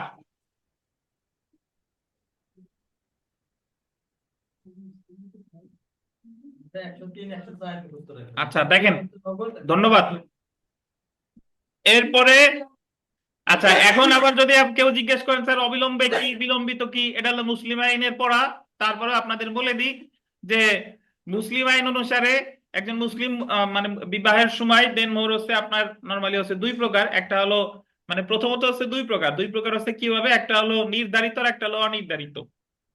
নির্ধারিত আর একটা কি, অনির্ধারিত। নির্ধারিত মানে হলো আমাদের বর্তমান সমাজে যে বিয়ে হয় যে এত টাকা, এত লাখ 1 টাকা কাবিনে, এটা হলো নির্ধারিত। আর অনেক সময় দেনমোহর অনির্ধারিত থাকে। অনির্ধারিত মানে হলো যদি কখনো বিবাহ বিচ্ছেদ হয় তাহলে সবাই আলাপ আলোচনা করে যে ওই হাজবেন্ডের ইনকাম কেমন আছে সবকিছু ঠিকঠাক করে ওই মুহূর্তে নির্ধারণ করা হয়, বুঝতে পারছেন? এটা হলো অনির্ধারিত। আর একটা হচ্ছে অবিলম্বে, আর একটা হলো বিলম্বিত। অবিলম্বে মানে হলো বিয়ে হওয়ার সাথে সাথেই দেনমোহর দিতে হবে, এটা হলো অবিলম্বে। তো অবিলম্বে আমাদের সমাজে কমই আছে, মেইনলি যেটা আছে সেটা কি বিলম্বিত। বিলম্বিত হলো যে কিছু দেওয়া হয় আর বাকিটা ভবিষ্যতে। আনসার মরার সময় মরে গেলে বলে মাফ করে দিও, বিয়ের দিনই মাফ। স্যার আরেকটু জানার ছিল স্যার। বলেন বলেন। স্যার এই যে হাজবেন্ড থাকা অবস্থায় ওয়াইফ মারা গেল কিন্তু সেই টাকাটা মানে কি টাকাটা আদায় করে নিল। আচ্ছা রে, শুনতে দেন, আপনাকে শুনতে দেন। একটু একজন একটা প্রশ্ন করতে, এটা একটু শুনি। হবে হবে, স্যার বলেন। মানে হাজবেন্ড ওয়াইফ মারা গেল কিন্তু হাজবেন্ড থেকে দেনমোহরের টাকাটা নিল, তারপরে ওই ওয়াইফে যে টাকাটা নিল ওই টাকা থেকে তো আবার হাজবেন্ডের কিছু ভাগ ভাগ আছে, সেটা কি পাবে সে?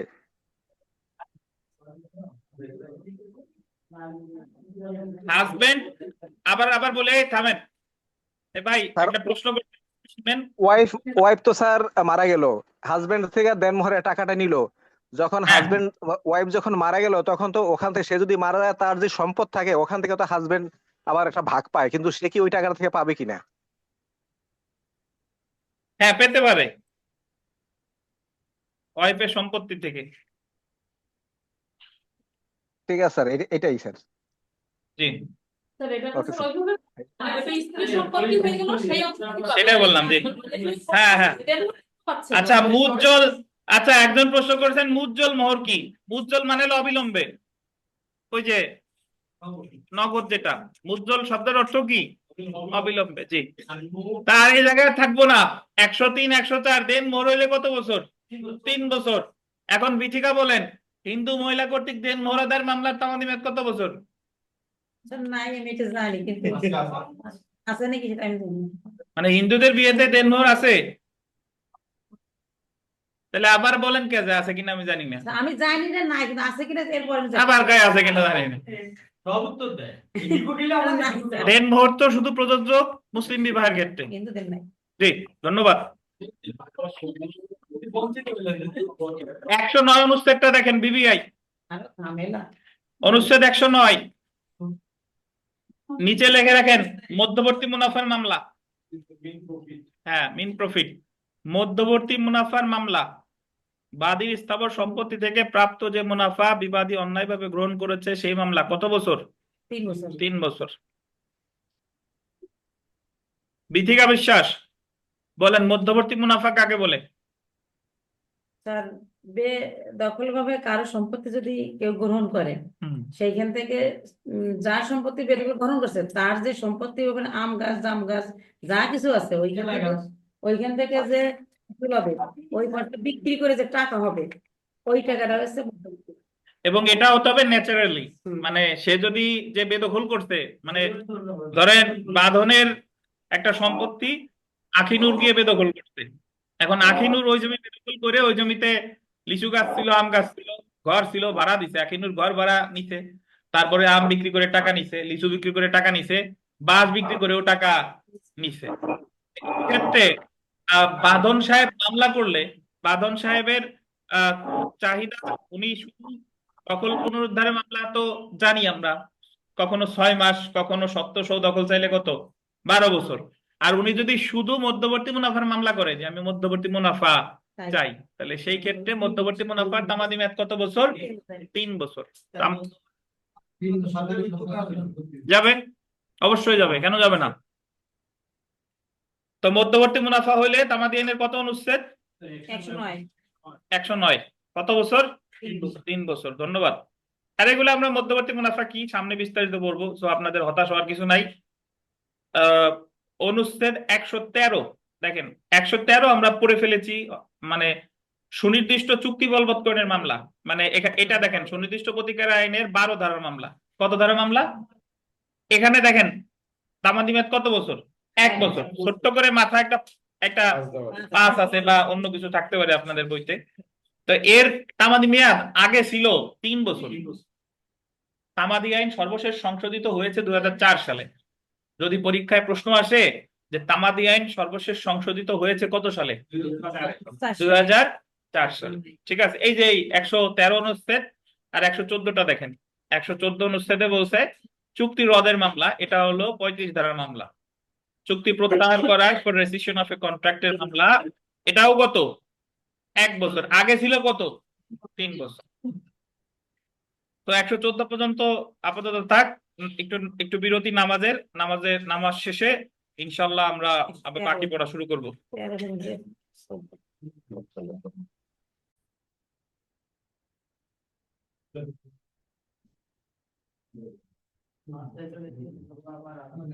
118 নাম্বার অনুচ্ছেদ, এটা একটু দেখেন। দাবিকৃত কোনো পোষ্য বা দত্তক গ্রহণ, অ্যালেজড অ্যাডাপশন, অবৈধ অথবা অনুরূপ কোনো পোষ্য কখনো গ্রহণ করা হয়নি এই মর্মে ঘোষণার দাবিতে মামলা। তো এখানে মনে রাখবেন যে দত্তক গ্রহণ অবৈধ ঘোষণামূলক মামলার তামাদি মেয়াদ 6 বছর। অনুচ্ছেদ কত? 118। অপরদিকে 119 অনুচ্ছেদ দেখেন, পোষ্য বা দত্তক গ্রহণ বৈধ, এটা বৈধ শব্দটা গোল দিন, বৈধ হয়েছে এই মর্মে ঘোষণামূলক মামলার, এটারও তামাদি মেয়াদ কত বছর? 6 বছর। তো দত্তক অবৈধ এটা 118(6), দত্তক বৈধ 119(6), উভয় ক্ষেত্রেই তামাদি মেয়াদ 6 বছর করে। আর দত্তক রিলেটেড বৈধ হোক অবৈধ হোক তামাদি মেয়াদ কত? 6 বছর। 120 অনুচ্ছেদটা দেখেন বিবিআই। 120 অনুচ্ছেদে বলেছে যে তামাদি মেয়াদ সম্পর্কে আন্ডারলাইন করবেন, এই তফসিলে কোনো বিধান নেই সেই মামলার তামাদি মেয়াদ 6 বছর। অর্থাৎ তামাদি আইনের প্রথম তফসিলের যে প্রথম ভাগ, এখানে আলোচনা প্রথম ভাগে আছে 1 থেকে 149 অনুচ্ছেদ, অর্থাৎ মোটামুটি 149 রকমের দেওয়ানি মামলার তামাদি মেয়াদ সম্পর্কে বলছে। যেহেতু 1 থেকে 149 মানে 149 প্রকার কিন্তু আছে। তো তারপরেও যদি কোনো দেওয়ানি মামলা থেকে থাকে, যে দেওয়ানি মামলার তামাদি মেয়াদ এই 1 থেকে 129 অনুচ্ছেদের মধ্যে নেই, তাহলে সেই তামাদি মেয়াদটা নির্ধারিত হবে 120 অনুচ্ছেদ অনুসারে। কত বছর? 6 বছর। 120 অনুচ্ছেদ খুবই গুরুত্বপূর্ণ, পরীক্ষায় ভাইবা করে জিজ্ঞাসা করে বা আপনাদের এমসিকিউ পরীক্ষায়ও আসে যে যে ক্ষেত্রে মূল মামলার তামাদি মেয়াদ উল্লেখ নেই সেই ক্ষেত্রে ওই মামলার তামাদি মেয়াদ হবে কত বছর? 6 বছর। তো এখানে 120 অনুচ্ছেদের কয়েকটা উদাহরণ আমি যদি বলি, নিষেধাজ্ঞার মামলা হোক সেটা চিরস্থায়ী নিষেধাজ্ঞা, বাধ্যতামূলক নিষেধাজ্ঞা, 6 বছর এই 120। ঘোষণামূলক মামলা কত বছর? 6 বছর। তারপরে অগ্রক্রয়ের মামলার যদিও তামাদি মেয়াদ বলছে 10 অনুচ্ছেদে, বাট 120 অনুচ্ছেদ অনুসারে 6 বছরও হতে পারে। কখন হতে পারে আমি একটু ব্যাখ্যা দিই। ধরেন 10 অনুচ্ছেদের ওখানে বলা আছে যে যেদিন ক্রেতা যদি দখল গ্রহণ করে তখন থেকে কত বছর? 1 বছর। অথবা যদি জমি দলিলটা নিবন্ধিত হয় তখন থেকে কত বছর?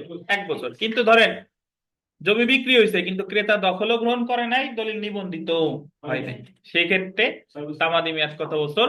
6 বছর 120 অনুচ্ছেদ অনুসারে। জি জি হ্যাঁ হ্যাঁ, না ওটা তো আলাদা বলাই আছে। আচ্ছা দেখেন 123টা দেখেন। আচ্ছা 23 না 124, সরি 124টা দেখেন যে বংশগত, আন্ডারলাইন করেন, বংশগত পদ দখল করার জন্য for possession of an hereditary office কত বছর? 12 বছর। বিবাদী যখন বাদীর প্রতিকূলে পদটি দখল হয়। এখন অনেকে আবার জিজ্ঞাসা করেন স্যার বংশগত পদ জিনিসটা কি? বংশগত পদ লাভ মনে করেন যে আমাদের গ্রামে এখনো অনেক বংশ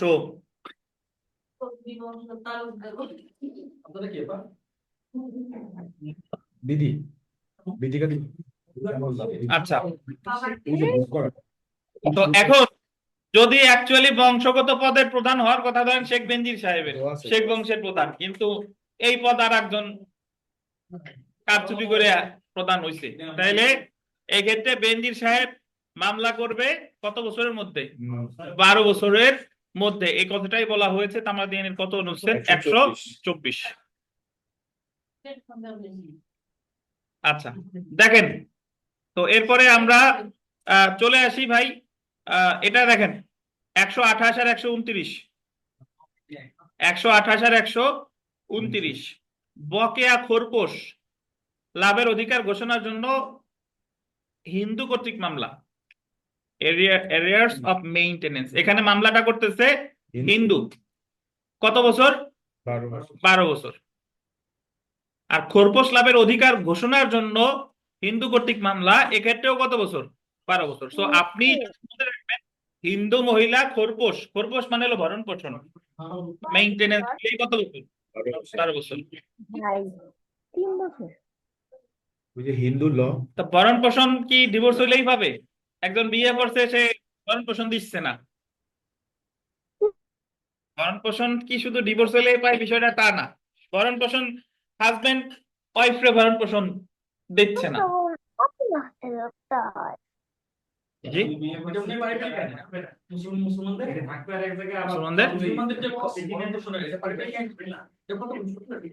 তামাদি মেয়াদ নাই। আচ্ছা কথা বলেন না, দেখেন তাহলে আমরা 128 মধ্যে রাখবো কি দিয়া? খোরপোশ বা ভরণ পোষণ হিন্দুদের। আচ্ছা 132 আমরা পড়ছি, মনে আছে কিনা যে 132 যদি অর্থ আদায়ের মামলা, স্থাবর সম্পত্তি যদি দায়বদ্ধ থাকে কত বছর? 12 বছর। 135টা একটু দেখেন, 135 বন্ধকি স্থাবর সম্পত্তির গোল দিবেন দখল নেওয়ার জন্য বন্ধক গ্রহীতা কর্তৃক হাইকোর্ট ব্যতীত অন্য আদালতে মামলা দেয়। বন্ধকি সম্পত্তির দখল, বন্ধকি টাকা আদায় না, বন্ধকি সম্পত্তির কি বলেন শুনেন। নরমালি বন্ধক রিলেটেড মামলার তামাদি মেয়াদ হচ্ছে 60 বছর, একটা হলো বন্ধকি সম্পত্তি বিক্রি করার জন্য, আর একটা হলো বন্ধকি সম্পত্তি আমার বন্ধক দিয়েছিলাম আমি ফিরে পাওয়ার জন্য। এই দুইটা ক্ষেত্রে হলো 60 বছর, কিন্তু এই জায়গা বন্ধকি সম্পত্তি বিক্রির জন্যও না, এটা বন্ধকি সম্পত্তি মানে ফিরে পাওয়ার জন্যও না, এটা হলো কিসের জন্য? দখলে নেওয়ার জন্য। সো এই কারণে 135-এ বলছে বন্ধকি স্থাবর সম্পত্তি দখল নেওয়ার জন্য বন্ধক গ্রহীতা কর্তৃক মামলা কত বছর? 12 বছর। এখন আমরা একটু চলে আসি 135-এর পরে, আপনি একটু চলে আসেন 147-এ, অনুচ্ছেদ 147।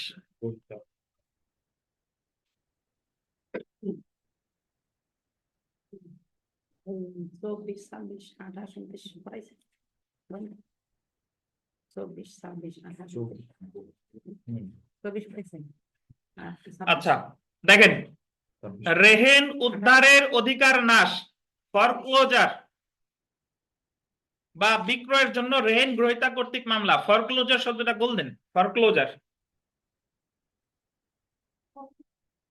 147 অনুচ্ছেদ পাইছেন? ফরক্লোজার হচ্ছে সম্পত্তি হস্তান্তর আইনের 67 ধারায় আছে, লেখার দরকার নাই, এমনি আপনাদের জন্য বলা ফরক্লোজার কাকে বলে। এবং 148-এ দেখেন, বন্ধকি স্থাবর সম্পত্তি খালাস করার জন্য, আন্ডারলাইন করেন, খালাস করার জন্য দখল বা আন্ডারলাইন করেন দখল পুনরুদ্ধার, রিডিম, বন্ধক গ্রহীতার বিরুদ্ধে মামলা। একটা মামলা হলো ফরক্লোজারের, একটা মামলা হলো রিডিমশনের। উভয় মামলার তামাদি মেয়াদ কত বছর? 60 বছর। একটু আমি বুঝাই ফরক্লোজার কাকে বলে আর রিডিমশন কাকে বলে। ফরক্লোজার ধরেন আলামিন সাহেব, উনি ওনার 5 কাঠা জমি উনি স্ট্যান্ডার্ড ব্যাংকে বন্ধক রেখে 5 কাঠা জমি বন্ধক রেখে 5 লাখ টাকা গ্রহণ করছে। তো এই জায়গায় জমির মালিক হচ্ছে আলামিন সাহেব, উনি বন্ধক রাখছে, এই জায়গায় বন্ধক দাতা হচ্ছে আলামিন, আর বন্ধকটা রাখছে কে? ব্যাংক। স্ট্যান্ডার্ড ব্যাংক হচ্ছে কি বলেন? বন্ধক গ্রহীতা। দাতা গ্রহীতা বুঝছেন?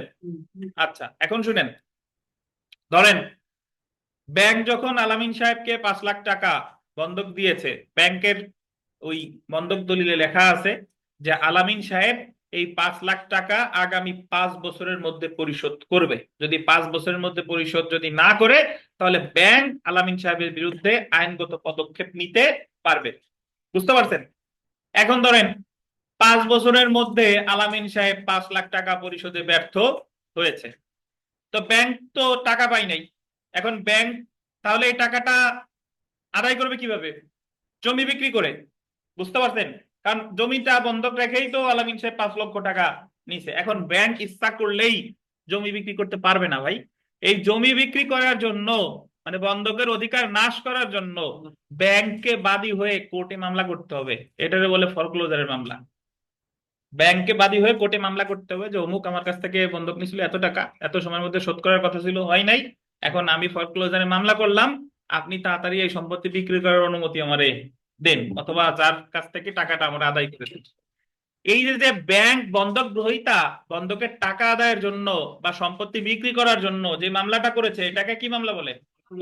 ফরক্লোজার। হ্যাঁ, কারা করবে তাহলে? গ্রহীতা মামলা মামলা আচ্ছা আমি বলি, আমারা জিজ্ঞেস করছে, আমি বলি, আপনারা একটু থামেন। তো এখন দেখেন তাহলে রিডিমশনের মামলা কি? What is redemption? রিডিমশনের মামলা করে হচ্ছে যার সম্পত্তি সে, ধরেন আলামিন সাহেব টাকা নিয়ে ঘুরে বেড়াচ্ছে কিন্তু ব্যাংক দিচ্ছে না, জমি ফেরত দিচ্ছে না বা দলিল দিচ্ছে না, তো সেই ক্ষেত্রে এই বন্ধকি সম্পত্তি পুনরুদ্ধার, এটা বলে রিডিমশন। কি বলেন? রিডিমশন। রিডিমশনের মামলা করে হলো বন্ধক দাতা আলামিন সাহেব, তখন বন্ধক এই রিডিমশনের মামলা করবে কার বিরুদ্ধে? ব্যাংকের বিরুদ্ধে। এটারও তামাদি মেয়াদ কত বছর? 60 বছর। বুঝতে পারছেন? তাহলে ফরক্লোজারের মামলা করে হলো বন্ধক গ্রহীতা, আর রিডিমশনের মামলা করে কে? বন্ধক দাতা। এই উভয় ক্ষেত্রেই তামাদি মেয়াদ কত দিন? 60 বছর। 147 আর কত? 148 অনুচ্ছেদ। এখন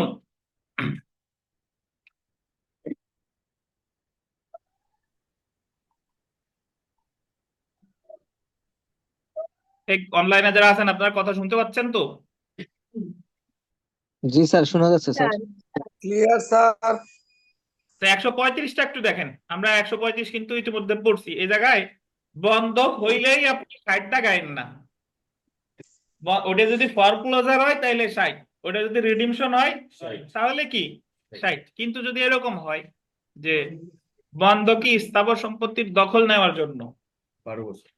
বন্ধকি স্থাবর সম্পত্তির কি দখল নেওয়ার জন্য বন্ধক গ্রহীতা কর্তৃক অন্য আদালতে হাইকোর্ট ব্যতীত অন্য কোথাও মামলা করলে, তাহলে সেক্ষেত্রে কত? তাহলে আপনি মনে রাখবেন যে বন্ধক রিলেটেড 3টা অনুচ্ছেদ মনে রাখবেন, রিডিমশন হলে 60, ফরক্লোজার হলে 60, আর বন্ধকি স্থাবর সম্পত্তির দখলের ক্ষেত্রে কত? 12 বছর 135। হাইকোর্ট ছাড়া অন্য কোনো কোর্টে যদি মামলা করেন সেই ক্ষেত্রে। আচ্ছা, আমরা এরপরে 135, 147, 148 পড়লাম। এখন আমরা যেটা দেখব সেটা একটু দেখেন, 142, 142 আর 144, এটা আমি কিন্তু গতদিন আলোচনা করছি। 142-এ বলছে সুনির্দিষ্ট প্রতিকার আইনের 842 ধারা মামলা, যে ক্ষেত্রে এই যে দেখেন ডান সাইডে দেখেন বেদখল হওয়ার বা দখল ত্যাগের তারিখ হতে, আপনি মালিক, আপনাকে বেদখল করেছে, আপনি বেদখল হওয়ার 12 বছরের মধ্যে মামলাটা করবেন, এটাই হচ্ছে 142। গতদিন পড়াইছিলাম, এই যে দেখেন সুনির্দিষ্ট প্রতিকার আইনের 8 ধারা, শুধু 8 ধারা না, কি 8 ও 42। জি, অপরদিকে 144টা দেখেন, 144 এটাও সুনির্দিষ্ট প্রতিকার আইনের কত ধারা মামলা? 8 ও 42। বাট এক্ষেত্রে আপনারা বেদখল করেন নাই, এই দেখাতে আপনারা কি করছে? সত্য অস্বীকার করছে। এই ডান সাইডে দেখেন বিবাদীর দখল যখন বাদীর জন্য প্রতিকূল হয়, এ জায়গা কিন্তু বলে নাই বেদখল হয়েছে, বলছে বিবাদীর দখলে আছে, এই দখলটা বাদীর জন্য কি প্রতিকূল, মানে বিবাদী দখলে থাকে, বাদীর দখলে কি করছে? অস্বীকার করছে, সত্তরে অস্বীকার করছে। তো এই ক্ষেত্রেও কত বছর? 12 বছর। বিষয়টা হচ্ছে অনেকটা এরকম, কতদিন আমি বলছিলাম যে শামীম সাহেব উনি মালিক, উনি দখলে আছেন, উনারে বেদখল করতে, উনি বেদখল হওয়ার 12 বছরের মধ্যে মামলা করবে, এটা হলো 142। 142 আর 144 কখন?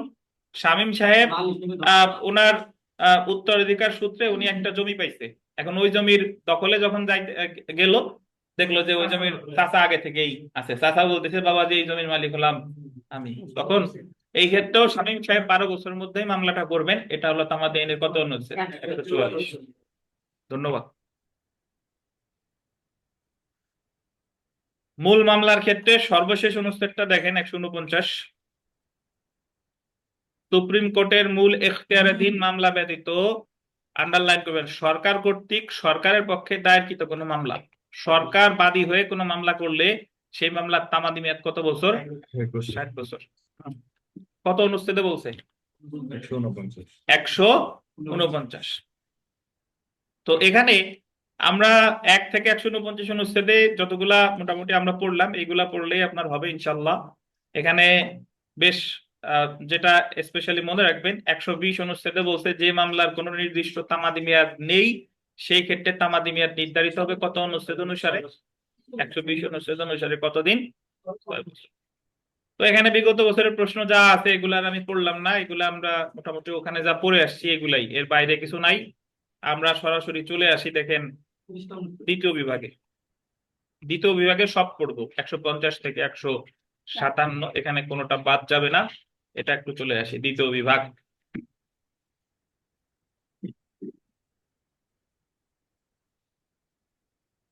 দেখেন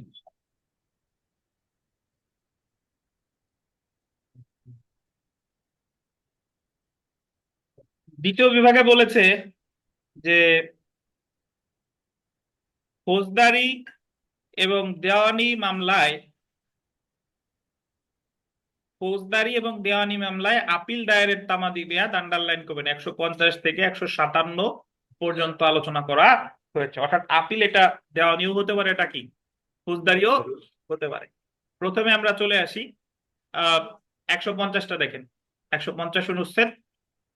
এটা হলো দায়রা আদালত কর্তৃক বা মূল ফৌজদারি এখতিয়ার প্রয়োগকালে হাইকোর্ট কর্তৃক প্রদত্ত মৃত্যুদণ্ডাদেশের বিরুদ্ধে আপিল, তামাদি মেয়াদ কতদিন? 7 দিন। যদি মৃত্যুদণ্ড দেয়, মৃত্যুদণ্ডের বিরুদ্ধে, এই মৃত্যুদণ্ডটা স্বয়ং দায়রা আদালত মানে as a court of original jurisdiction হিসেবে দিতে পারে, অথবা আপিল আদালত হিসেবে হাইকোর্ট বিভাগও দিতে পারে। সেই ক্ষেত্রে মৃত্যুদণ্ডের বিরুদ্ধে আপিল করতে হবে কত দিনের মধ্যে? 7 দিন। 7 দিন। কতদিন? 7 দিন। কিভাবে দেখেন, যদি একটা ফাঁসির মামলায় ধরেন গোপালগঞ্জ দায়রা জজ আদালতে দায়রা জজ বিচার শেষে একজনকে ফাঁসি দিছে, তাহলে এই ক্ষেত্রে মানে হত্যা মামলায় আর কি, যে কথা বললাম হত্যা মামলায় একজনকে এই মৃত্যুদণ্ড দিছে, তাহলে আসামি গোপালগঞ্জ দায়রা জজ দিছে, তাহলে হাইকোর্টে আপিল করবে কয় দিনের 7 মধ্যে? দিনের মধ্যে। 7 দিনের। কিন্তু ধরেন এই জায়গায় আসামিটি দিছিল যাবজ্জীবন কারাদণ্ড বা খালাস, তো সেটার বিরুদ্ধে আবার সংক্ষুব্ধ পক্ষ আপিল করছে হাইকোর্টে, হাইকোর্ট বিভাগ সাজা বাড়াইয়া করছে মৃত্যুদণ্ড, তাহলে এই জায়গায় মৃত্যুদণ্ড দিল কে? হাইকোর্ট। এই ক্ষেত্রেও আপিল করতে হবে আপিল বিভাগে কয় দিনের মধ্যে? 7 দিন। বুঝতে পারছেন? তাহলে দায়রা জজ দেখ অথবা হাইকোর্ট বিভাগ দেখ আপিল কত দিনের মধ্যে? 7 দিনের মধ্যে হাইকোর্ট। তবে এটা কিন্তু বিশেষ আইনের ক্ষেত্রে প্রযোজ্য না, বিশেষ আইনের ক্ষেত্রে তো বিশেষ আইন, ঠিক আছে। তারপরে দেখেন, এরপরে আমরা চলে আসবো 154, 150-এর পর 154। 1898 সালের ফৌজদারি কার্যবিধি অনুসারে হাইকোর্ট ভিন্ন যে কোনো আদালতে আপিল, হাইকোর্ট ভিন্ন যে কোনো আদালতে আপিল 30 দিন। এই আপিলটা হচ্ছে যে ক্ষেত্রে আপনি চিফ স্যারের কাছে আপিল করতেছেন অথবা দায়রা জজের কাছে আপিল করতেছেন, সেটা সেই ক্ষেত্রে তামাদি মেয়াদ কতদিন? 30 দিন। অর্থাৎ জেলা পর্যায়ে দায়রা জজের কাছে করেন অথবা চিফ জুডিশিয়াল ম্যাজিস্ট্রেটের কাছে করেন, আপিলের তামাদি মেয়াদ কতদিন? উদাহরণস্বরূপ বলা যায় যে যখন আমরা দণ্ডাদেশের বিরুদ্ধে আপিল করছিলাম ফৌজদারি কার্যবিধিতে, যে দ্বিতীয় এবং তৃতীয় শ্রেণীর ম্যাজিস্ট্রেট যদি দণ্ড দেয় আপিল করতে হয় চিফ জুডিশিয়ালের কাছে, আর প্রথম শ্রেণীর ম্যাজিস্ট্রেট অথবা যদি যুগ্ম দায়রা জজ মানে যদি কত বছর কম দেয়, 5 বছরের কম দেয়, 5 বছর পর্যন্ত হইলে সেক্ষেত্রে আপিল করতে হয় কার কাছে? দায়রা জজ। তো আপনি দায়রা জজের কাছে আপিল করেন বা চিফ জুডিশিয়াল ম্যাজিস্ট্রেটের কাছে আপিল করেন, তামাদি মেয়াদ কতদিন? 30 দিন। এটাই বলছে কত? 154। জি। এরপরে আসেন 155। 150 ও 157 অনুচ্ছেদে যে সকল মকদ্দমা সম্পর্কে বিধান রয়েছে সেগুলো ছাড়া অন্যান্য গোল দিবেন হাইকোর্ট বিভাগে আপিল। হাইকোর্ট বিভাগে যদি আপনি আপিলে যান সেটা 150 ছাড়া আর 157 ছাড়া, সেই ক্ষেত্রে তামাদি মেয়াদ কতদিন? 60 দিন। 60 দিন। এটা দণ্ডাদেশের ক্ষেত্রেও হতে পারে, এটা অপর্যাপ্ত দণ্ডাদেশের ক্ষেত্রেও হতে পারে। তো আমরা 3টা অনুচ্ছেদ করলাম, দেখেন মৃত্যুদণ্ডের বিরুদ্ধে আপিল কতদিন? 150, 7 দিন। জেলা পর্যায়ে দায়রা জজ হোক বা চিফ জুডিশিয়াল ম্যাজিস্ট্রেট হোক 154 অনুচ্ছেদ অনুসারে কতদিন? 30 দিন। আর যখনই আমি মৃত্যুদণ্ড ছাড়া বা খালাস ছাড়া অন্য ক্ষেত্রে হাইকোর্ট বিভাগে যাব সেই ক্ষেত্রে 60 দিন। কত অনুচ্ছেদ? 150, 155, 155। জি। এই বিষয়গুলো যারা বিস্তারিত ভাবে বুঝতে চান তারা ফৌজদারি কার্যবিধির আপিলের অংশটুকু দেখবেন, তাহলে বুঝে যাবেন। 157 অনুচ্ছেদ দেখেন, 157 খালাস আদেশের বিরুদ্ধে 1898 সালের ফৌজদারি কার্যবিধি অনুযায়ী আপিল। একটু লেখেন পিপি কর্তৃক। 157 নিচে লেখেন পিপি কর্তৃক।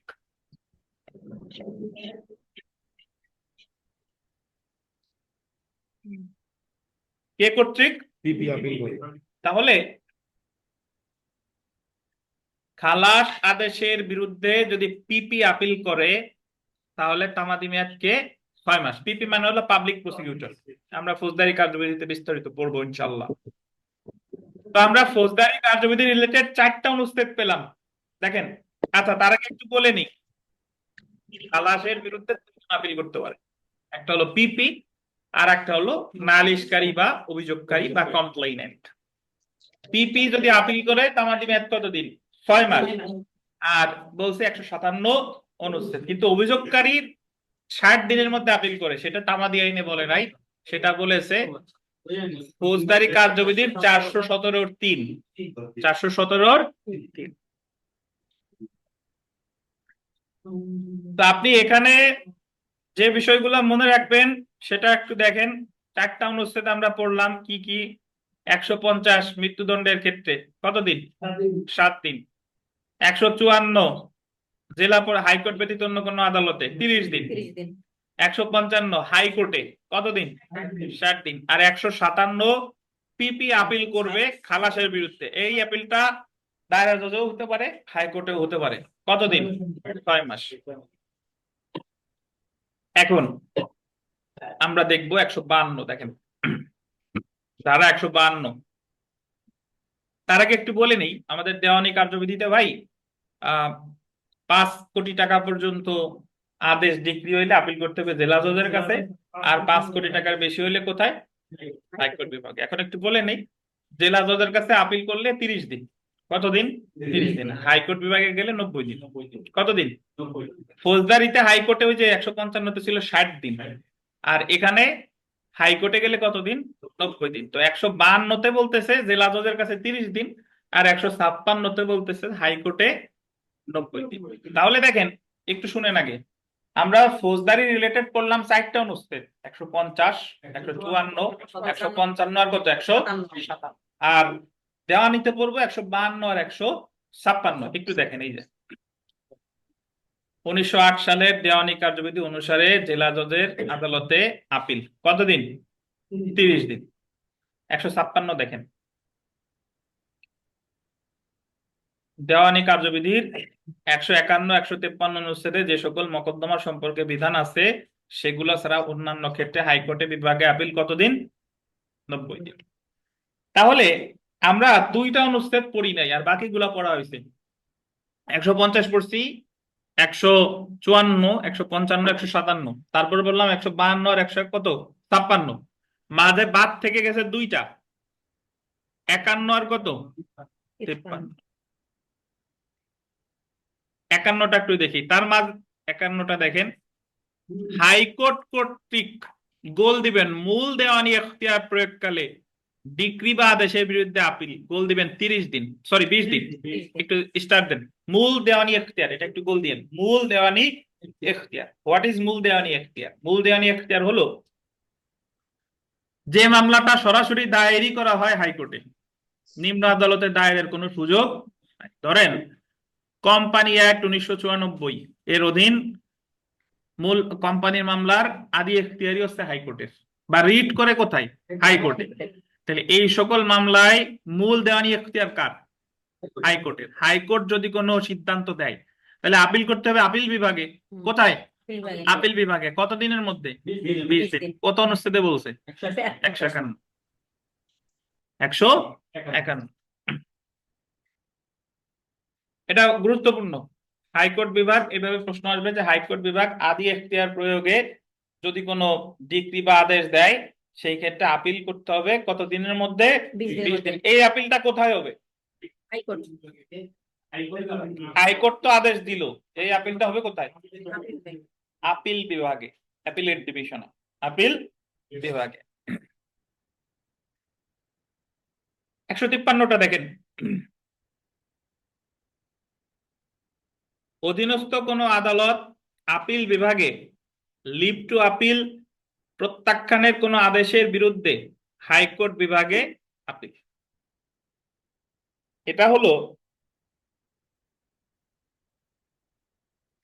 আমরা যখন দেওয়ানি কার্যবিধির আপনার ওই যে 45 আদেশ পড়ছিলাম, 45 আদেশে বলছে আপিল বিভাগে আপিল। কোথায় আপিল বলেন? আপিল বিভাগে আপিল। এখন 45 আদেশ যখন আমরা দেওয়ানি কার্যবিধিতে পড়ছিলাম, ওখানে বলা আছে যে আপিল বিভাগে 2 ভাবে আপিল করা যায়। একটা হলো অধিকার বলে, আর একটা হলো অধিকার বলে ছাড়া যে আপিলটা করে সেটা বলে লিভ টু আপিল। একটু আগে ওই যে দেখছেন 151তে হাইকোর্ট বিভাগ আদি দেওয়ানি এখতিয়ার প্রয়োগকালে যদি কোনো সিদ্ধান্ত দেয় তাহলে আমি অধিকার বলেই আপিলটা করতে পারবো কোথায়? আপিল বিভাগে। এটারে কিন্তু লিভ টু আপিল বলে না। কিন্তু যখন আপনি মূল সিদ্ধান্ত দিছিল, ধরেন দায়রা যুগ্ম দায়রা জজ একটা ডিক্রি দিল 6 কোটি টাকার, আমি আপিল করব কার কাছে? হাইকোর্টে। সো হাইকোর্টও যদি ওই মামলায় যে সিদ্ধান্ত দেয় তাহলে সেই ক্ষেত্রে আমি আপিল করব কার কাছে? আপিল বিভাগে। এই ক্ষেত্রে এটারে বলে লিভ টু আপিল। কি বলেন? Leave to appeal. এখন আমাদের 45 অনুচ্ছেদে বলছে, সরি 45 আদেশ, দেওয়ানি কার্যবিধি 45 আদেশে বলছে লিভ টু আপিল করার নিয়মাবলী। যেখানে বলা আছে যে লিভ টু আপিল করতে হলে আগে আপনাকে দরখাস্ত করতে হবে বিচারিক আদালতে। ওই মামলাটা যে আদালতে বিচারাধীন ছিল সেই আদালতে আপনি প্রত্যয়নপত্র চাইবেন যে আমি লিভ টু আপিল করতে চাই, আমার অনুমতি দেওয়া হোক। তো এই যে যে আপনি আবেদনটা করলেন বিচারিক আদালতে, সেই আবেদনটা যদি ওই বিচারিক আদালত কি করে, প্রত্যাখ্যান করে, তাহলে আপনি এই ক্ষেত্রে ওই প্রত্যাখ্যানকৃত আদেশের বিরুদ্ধে আপিল করবেন কোথায়? হাইকোর্ট বিভাগে। কতদিন? 30 দিন। এত যা বুঝবেন না, লিভ টু আপিল এর ক্ষেত্রে আপিলের কথা শুনলেই কতদিন? 30 দিন। এখন এই লিভ টু আপিল কিন্তু অ্যাকচুয়ালি আপিল বিভাগে যাচ্ছে না, এটা হলো আপনি নিম্ন আদালতে আবেদন করছিলেন, আপনার সেই আবেদনটা কি হয়েছে? নামঞ্জুর হয়েছে। তো নামঞ্জুরকৃত আদেশের বিরুদ্ধে আপনি আবেদন করতেছেন, আপিল করতেছেন হাইকোর্ট বিভাগে, সেই ক্ষেত্রে এই সময়টাই বলতে কতদিন? 30 দিন। তো এতটুকু যার মনে না থাকে, জাস্ট লিভ টু আপিল শব্দ শুনলেই ধরে নিবেন কতদিন? 30 দিন। তাহলে আমরা কি কি পড়লাম দেখেন। প্রথম ধাপে পড়ছিলাম 4টা অনুচ্ছেদ, 150, 154, 155, 157। দ্বিতীয় ধাপে পড়ছি 2টা অনুচ্ছেদ, 152 আর 156। তৃতীয় ধাপে পড়ছি কয়টা? 2টা, 151 আর কত? 153। আমি সবগুলা একটু আবার বলি, শুনেন, খুব সোজা। আপাত দৃষ্টিতে মনে হইতে পারে কঠিন, কিন্তু যারা যারা প্রথম তাদের কাছে কঠিন, কিন্তু যারা আমরা একবার পড়ছি তাদের কাছে এই জিনিসটা কিন্তু অত বেশি কঠিন না। দেখেন, প্রথমে যেটা, যে মৃত্যুদণ্ডের বিরুদ্ধে আপিল 7 দিন, 150। জেলা পর্যায়ে আপিল, জেলা পর্যায়ে মিন্স দায়রা জজ বা চিফ জুডিশিয়াল ম্যাজিস্ট্রেট, 30 দিন, 100 কত? 54। কোন মামলা? ফৌজদারি। জেলা পর্যায়ে ছাড়া ফৌজদারি মানে হাইকোর্ট বিভাগে আপিল 155-তে কতদিন? 60 দিন। কোন মামলা? ফৌজদারি। ফৌজদারি মামলায় খালাস আদেশের বিরুদ্ধে আপিল, পিপি, তাতে যেখানেই যাক না কেন 6 মাস। কত অনুচ্ছেদ? 157, 157। ফৌজদারি 4টা, শেষ। দেওয়ানি মামলায় 5 কোটি টাকা পর্যন্ত আপিল হয় জেলা জজ আদালতে, 152। কতদিন? 30 দিন। 5 কোটি টাকার বেশি হইলে চলে যাবে কোথায়? হাইকোর্ট, 156। কতদিন? 90 দিন। ঠিক আছে। এরপরে আমরা পড়ছিলাম যে যে সকল মামলা সরাসরি দায়ের করা হয় কোথায়? হাইকোর্ট বিভাগে।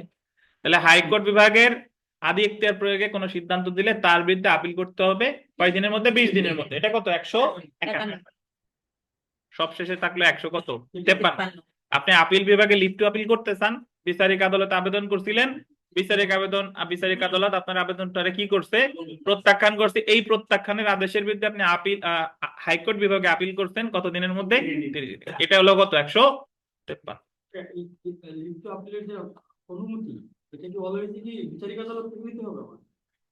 আচ্ছা, দেওয়ানি কার্যবিধি অনুসারে বিচারিক আদালত, জি। ফৌজদারিতে আমাদের নাই, ফৌজদারিতে সংবিধান অনুসরণ করা হয়। আচ্ছা, এখন শুনেন মাহবুব সাহেব, আপনি কি পেজ উল্টান? এই জন্য পেজ উল্টাচ্ছেন।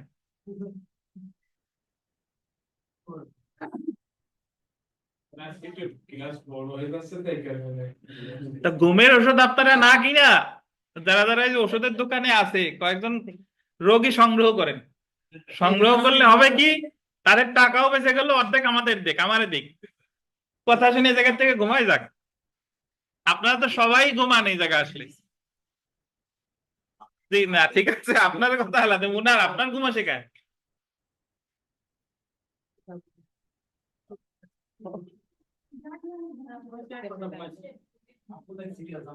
আচ্ছা দেখেন, আমি আপনাদের জন্য ব্ল্যাক কফি এনে রাখবো এরপরের থেকে।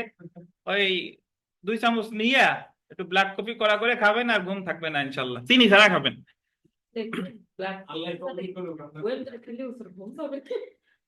ঘুম তো আসা ভালো, অসময় আসে, এই হলো ঝামেলা। আচ্ছা, তো এখন ভাই কথা শেষ করি। দেখেন, আমাদের আর একটু বাকি আছে, 1 ভাগ 2 ভাগ আমরা শেষ করতে পারছি, আর 1 ভাগ বাকি আছে, একটু ধৈর্য ধরেন।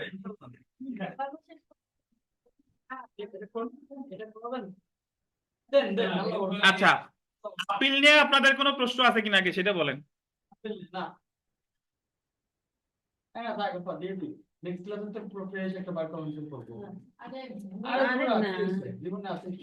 আচ্ছা ঠিক আছে, দেখেন দেখেন, আমরা আগামী দিন এই তামাদি আইনও আনবেন, বার কাউন্সিলও আনবেন। আছে একসাথে স্যার। ঠিক আছে।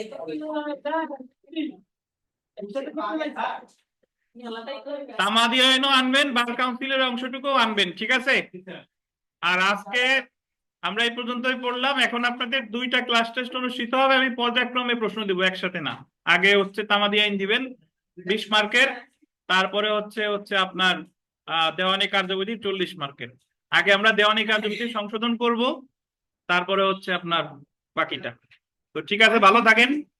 সোমবারে আমরা তামাদি আইন শেষ করব এবং বার কাউন্সিল শুরু করব।